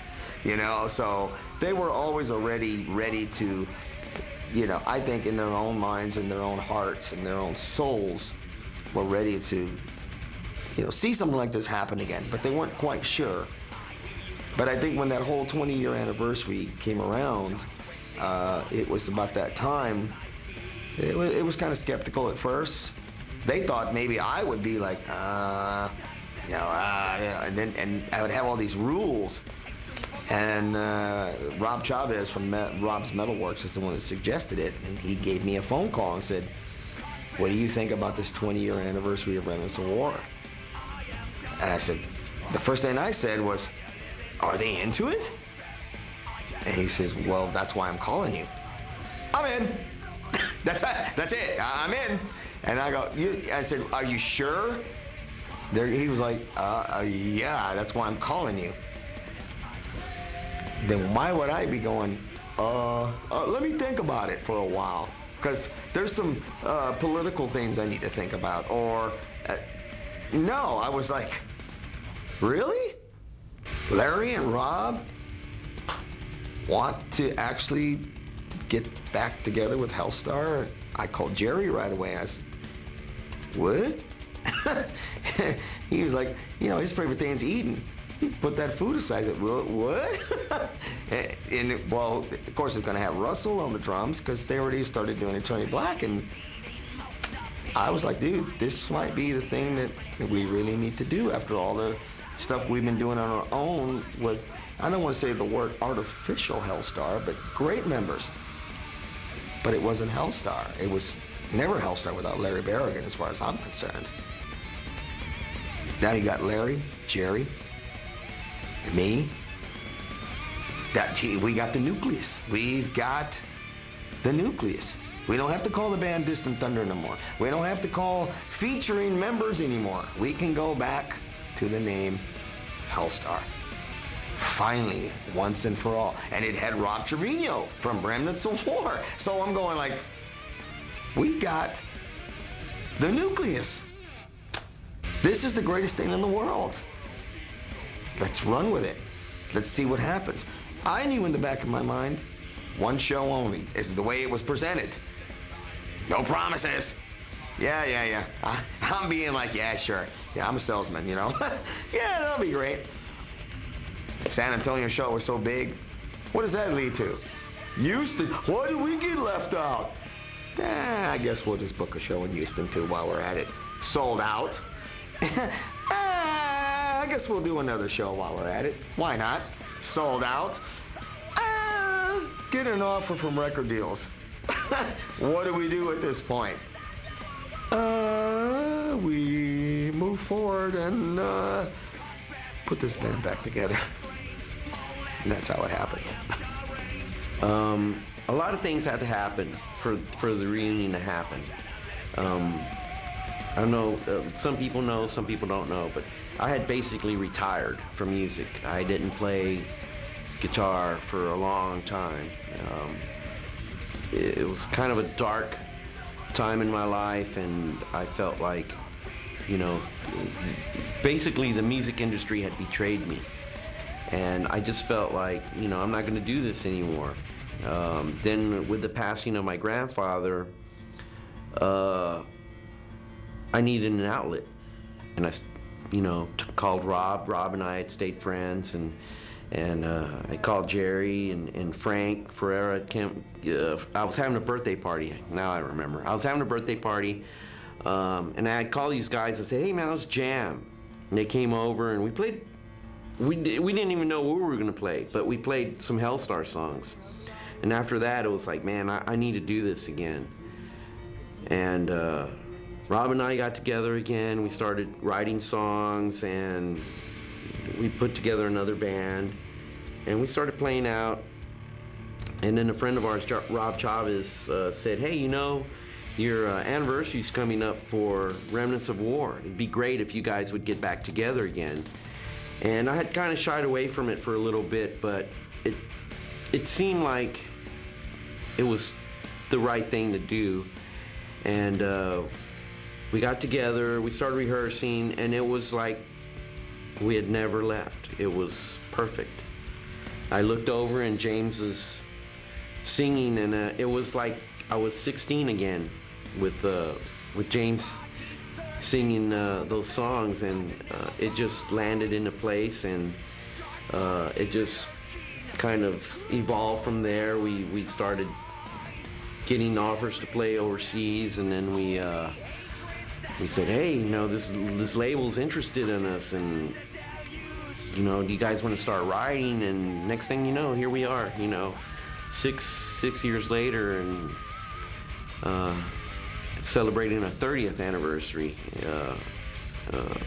So, you know, it all goes back to Chavez for lighting a spark under our ass to get it going and get back together and do this thing that, you know, we probably should have been doing all along.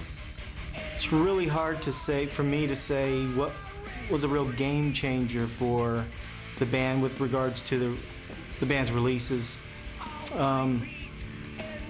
I certainly felt when we released Remnants of War, we were really getting good critical reviews. I mean, you know, from the critics, good reviews from critics. We started to do some national, you know, support of other national bands.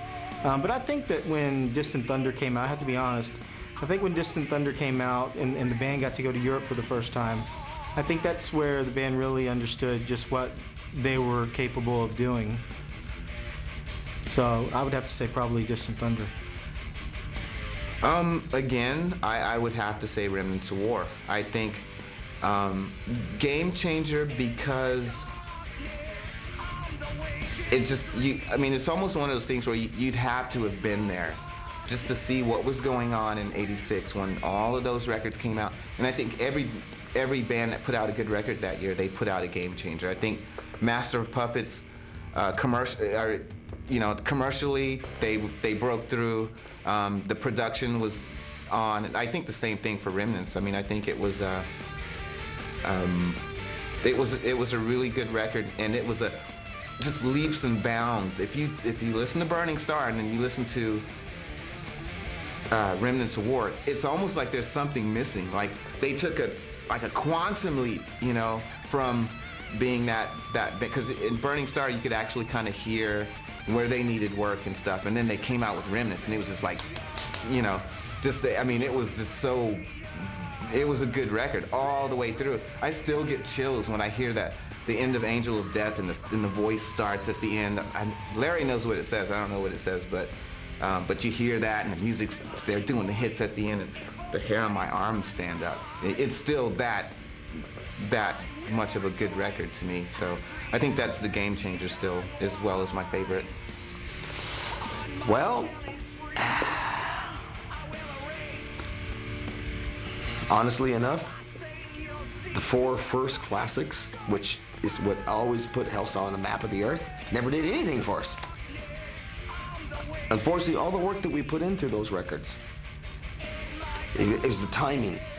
Nothing came out at the right time. Or it came out at the time when the management was not there for us. Burning Star was the one that should have had us on the boat with Megadeth, Metallica, Overkill, everybody else. The management, this is not censored, fucked us up, all right? So we lost that. We didn't even get on that boat. I tried to swim to it, it was too late. They didn't even send me an anchor. Here's a life raft. Fuck, you fucked up big time, you know, you blew it. Like, oh my God, like, I'm following the boat like, no, we ain't gonna put out the life raft for you, dude. We're not even gonna throw out a can of sardines for you. Keep swimming behind us. Sorry, you know how the business works. Once you do that one mistake, you're done for a long time. And it takes all those years to catch up all over again. That's what happened. But now that you ask me this question, I would say The King of Hell is the album, I think, that brought HELSTAR back to where we are now. And this is what matters now, is where we're going now. Although those albums were greatly written, all our hearts were put in Nosferatu. I mean, I studied vampirism for God knows how long. I became a gothic guy since then. You've never seen James Rivera not wearing black since 1989. I mean, that's living proof. It put a stamp in my life. Did it do me any good businessly? No. Did it take me to a level where I wanted to be? No. And you close the coffin and go, you know what, you may as well go back under the ground. You're never gonna feed on anybody anymore. You're gonna starve. You're gonna be the most skinniest vampire ever. You know, it's like you're never gonna get to, and you know, that's a shame because that album was one of those critically acclaimed, most talented records. Musically and lyric-wise, I have never written that many lyrics where I studied stuff. I stopped studying stuff because I didn't make it after that. It broke my heart so much that I said, why put all this work into it when no one's gonna care? And when we came back with the King of Hell, we came back full force. That's why I say I think that album was the one that put us on the map again. We played Good Day to Die because I wrote it. No, actually, that's a good question. But honestly, since we've been back together, people have kind of mentioned the Multiples of Black album, and collectively as a band, I mean, we knew that. I mean, in particular, the song "Good Day to Die." We felt like it was the strongest one on that album, or one of the strongest ones anyway. And since I wrote the music to it and about half the lyrics, you know, it was just kind of suggested, hey, why don't we play it? I mean, Rob wrote it, it makes sense. And so that's how it happened. Well, to be honest, I thought about it. Actually, Larry was the one that actually said, see, that's the thing about Larry, is that he thought about it unselfishly. He said, well, I wasn't on Multiples of Black. It was the album that was the worst album of your career, or our career, but yours without me. Thank God I wasn't there. But it was because of the fact that Rob wrote it. And it was a good song. It was a killer song for its time. That was the best song on the album. And we thought it was a legitimate release. We have to do one off there. Obscure is such a harsh word. It just had a shitty production. You know what I mean? I mean, it was a, you know, and as far as Good Day to Die, actually, it's a good song. It's a good song. If you think about some of the metal bands that had their, you know, their song that got them on the radio, if that record had been done right, if the, you know, the original band was still together and they had put that song out, that probably would have been the song that got HELSTAR on top 40 radio across the nation, because it's got, you know, that chorus is something that you can sing along to. It's memorable. It's a good song, and Rob wrote that song. Like, it's a, you know, it's probably the best song on the record. So it was almost like, well, I mean, there was some good stuff going on that record, but most people don't like it because the production is so bad. I think you can't talk about the HELSTAR legacy and not talk about Good Day to Die. So it was if nothing else off that record, that was a very good choice to put on, you know, so that we could say that we still covered the entire history and not leave anything out. I mean, even though it had a bad production, it's still part of the history, so it's good that we did that. For me, the 30th anniversary coming back together is just basically, in all honesty, just us being on stage together. You know, it's plain and simple as that, just being on stage together. You know, it's funny, the show was a great success. I mean, and I have to be honest, I think every one of us was kind of curious what was going to happen playing a really nice sized venue in our own hometown. We've always drawn strong crowds, but again, a very humbling experience. We had a very good turnout, more than I think any of us in the band could have anticipated being there, and it was a good night. A lot of old friends, a lot of old people, and new fans as well, that just came out of the woodwork, so to speak, and it was really just it was one of those really high emotional nights for all of us. The most special thing of the 30th anniversary show for me was to have my family there. You know, have my daughter, my son, my wife there in the stands and watching this unfold. You know, my mother even showed up, and it was quite emotional. I think not just for me, but I think for the whole band. reflect on everything we've gone through and all the music that we've created and recorded, and we're blessed, man, to be able to do what we've done for so long, and to be able to have a show to reflect that was awesome, man. It was really amazing. Oh, 30 years of music. I think more so was 30 years of friendship and family. You know, I mean, I think that to me was, 30 years, it seemed like a long time, but when we actually did the show, I didn't realize how much time had passed just like that. I mean, 30 years ago, I'm thinking like, I'm not gonna be doing this anymore. I mean, come on, really? And then now I see myself 30 years later going, what the heck? This is all I have to live for? Well, this is gonna be the best show of my life. And it was everything that's been accomplished through every member, through every album, through every association that had anything to do with HELSTAR. We're here, and we're still here, and better than we ever were.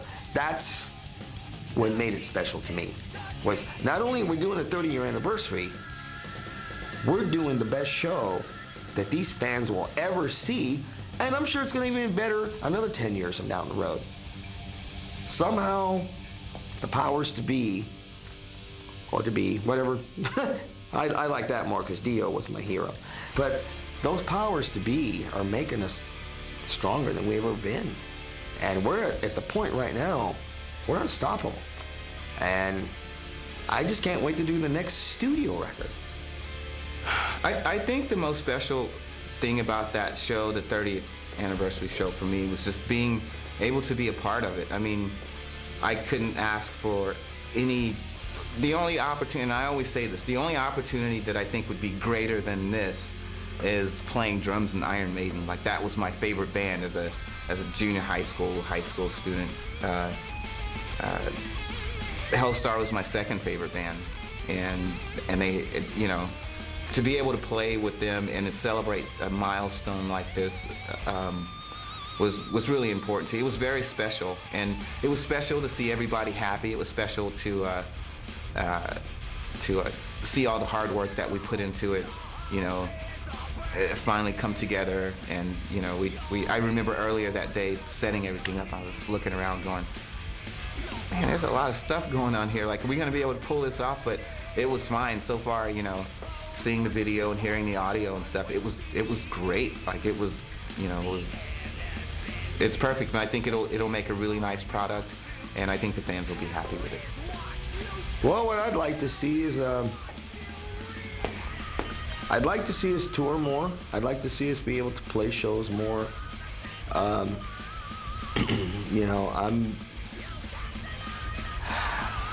a full-time pretty much musician, so my heart is always, and my mind is always about business and what can I do? What can I do? And keep moving. But I know that certain things don't allow that for everybody in the band. I wish that I could say, hey, quit your fucking corporate job. You're gonna get your $150,000 a year. And if I could promise that, I know that everybody would say, you're right, why do I need to work for why do I need to work for, whatever you do? Jerry would be like, fuck that, I'm out of here. Larry would be like, KP, yeah, fuck you, yeah. I mean, but that's something that I can't promise. I just know that I wish that we could get to that. And the thing is, we work so hard. We're a band that deserves to be at that point. More HELSTAR albums, of course, but really just that and more shows to bring across that music that HELSTAR's got to provide, and that's again across the board.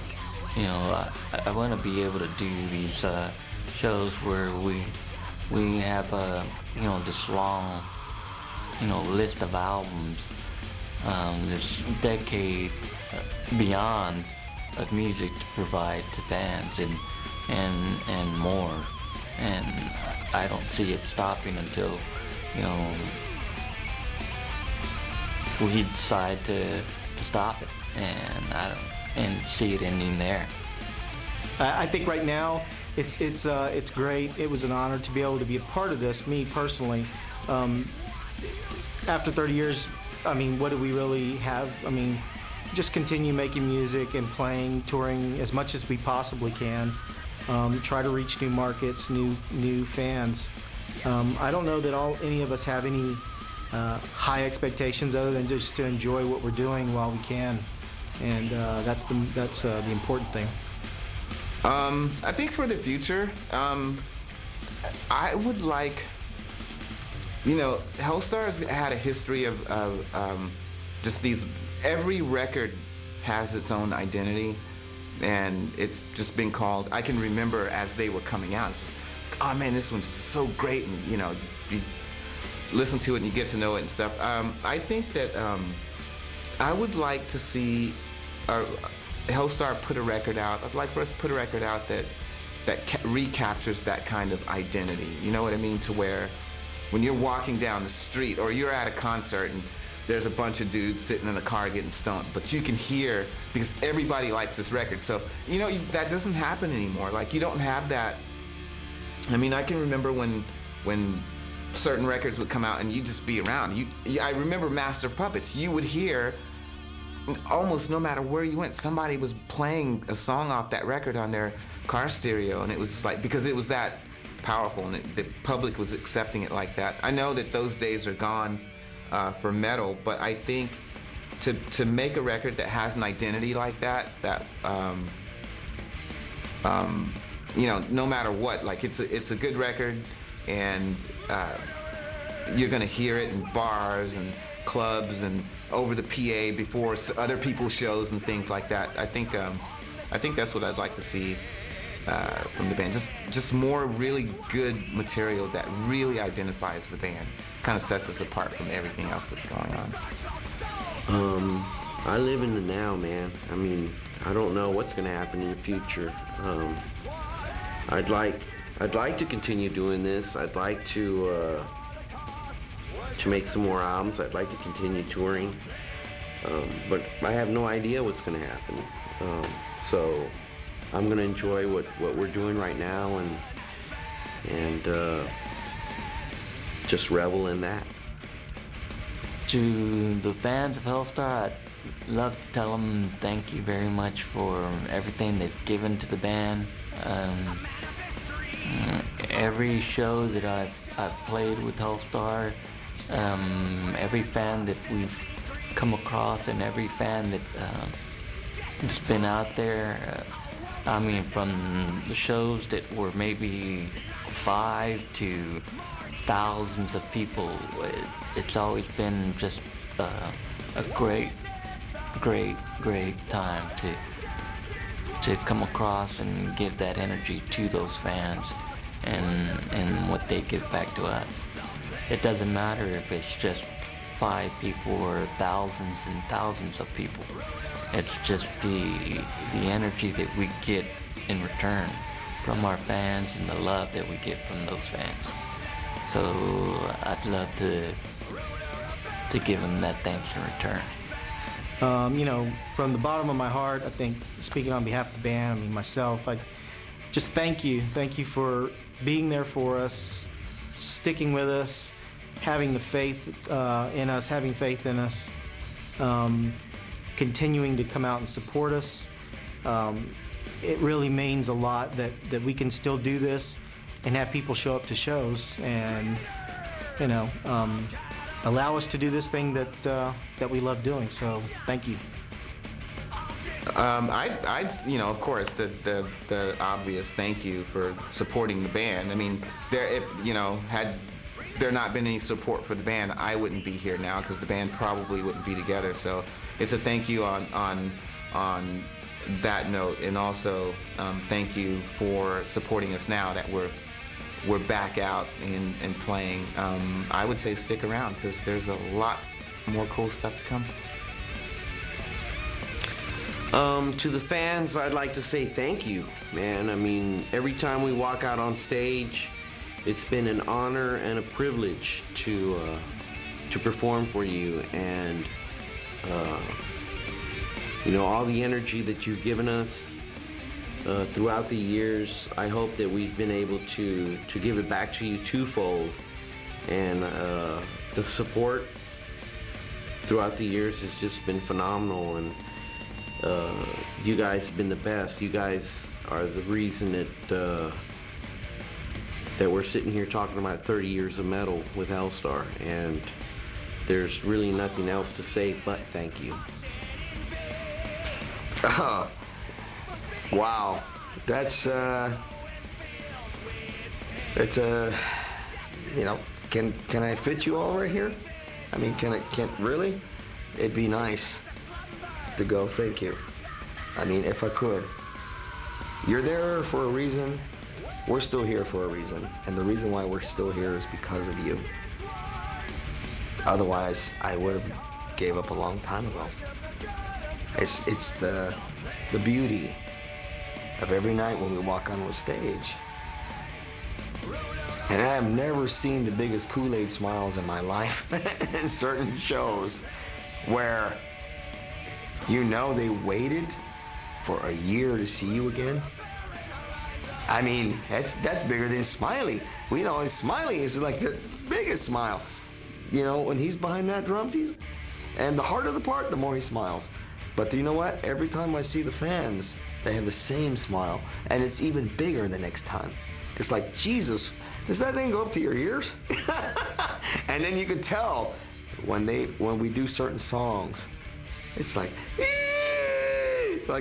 gee, that smile went up to the skull, you know? It's like, yeah, they're doing, you know? And that is what makes us stay. You, right here. Love you.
Hey, how's it going?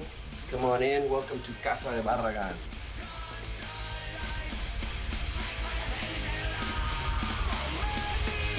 This room here is the living room.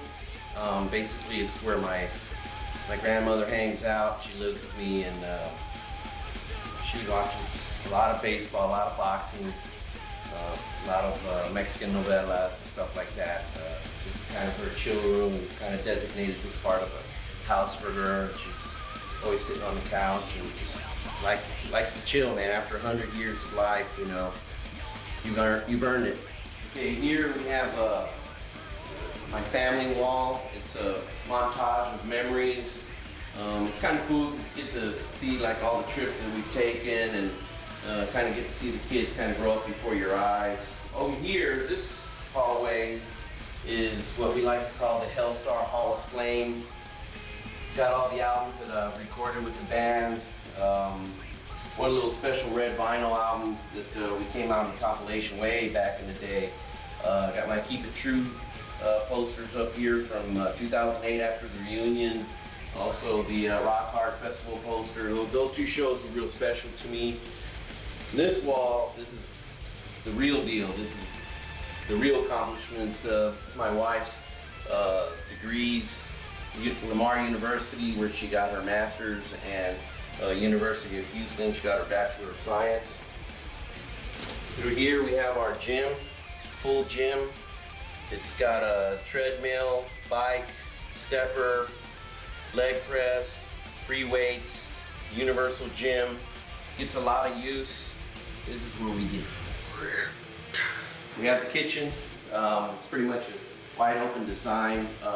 This is what actually sold us on the house, because you know, we can have guests and party and kind of see everybody, and you know, we can still work in the kitchen but still be part of the party. But, we're cooking here, the refrigerator. I'm not going to open it because there's no beer in it. All the beer's out in the man cave. But this is it. Okay, next I'll take you to where we eat sometimes. This is the dining room. Always have a lot of family here. A nice big table to accommodate everyone in the family. We dig it, you know, pretty simple. And over here is our other living room. This is actually where we pretty much chill out, sit on the couch, watch the big 58-inch Samsung, watch a lot of movies, just chill. We have a fireplace that, we live in Texas, man, so that thing, I think we use it like maybe once a year. My prized possession is it's a Nosferatu doll, and you know, Hellraiser puzzle box. But you know, don't open it. Through here, it's our master bedroom. I would say the typical cliche is like, this is where everybody knows what happens here, and that's really none of your business. In here we have the master bath. Nice spacious area, his and hers. She takes the bath, and then I take showers. The closet is a wreck, so I'm not even going to show it to you guys, but we have one. All right, out here is our backyard. It's nothing fancy. It's pretty small because basically the house takes up the whole yard. But you know, we come out here when it's not too hot, sit under the umbrella. We do a little bit of grilling, just typical Texas stuff. Okay, now I'm going to show you guys my vehicles. Okay, over here we have the Alma Negra 2008 Harley Davidson Crossbones, blacked out, lowered. Just a badass bike, man. Just love riding this bike. Got 8-inch ape hangers on it, and some custom pinstriping on it as well. It's got the satanic theme going on it. Next to him is my pride and joy, Pandora. She's a 2001 Sportster. I have a custom paint job done by a good friend of mine, Custom Flames. My buddy Pat Paudino did this paint job for me, and everywhere I ride her, man, I get looks from everybody. But you know, she's a Sportster, so she's kind of hard to ride, but I love riding it. Also done some customization on her, relocated the ignition, shit like that. But for the most part, you know, it's just a mean, fast machine. I don't know if you guys know this, but Texas law requires that everybody living in the state of Texas has to have a truck. And in compliance with that, that's my truck. And if you look around the neighborhood, you'll notice that everybody has a truck in their driveway. So this is Texas. We also have a little Nissan Rogue that my wife likes to put around in as well. But that's pretty much it.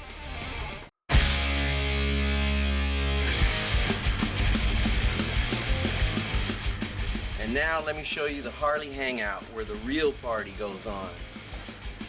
This is it. This is where we watch football and UFC and drink beer and we listen to music and just hang out, man. All my biker friends come over, all my just regular friends come over, and we fill up this driveway with bikes and cool looking cars and all that good shit. But this is it, man. Got a custom bar, that I made. A lot of the stuff here I did myself, the paint job and everything. Pretty proud of it. We put it together. Anyway, enough talk. Time for some beer. Okay, you've seen the house, you've seen the bikes, the truck, the Harley hangout, and I'd like for you guys to stay, but really I'm gonna have to ask you guys to go, so see you guys later.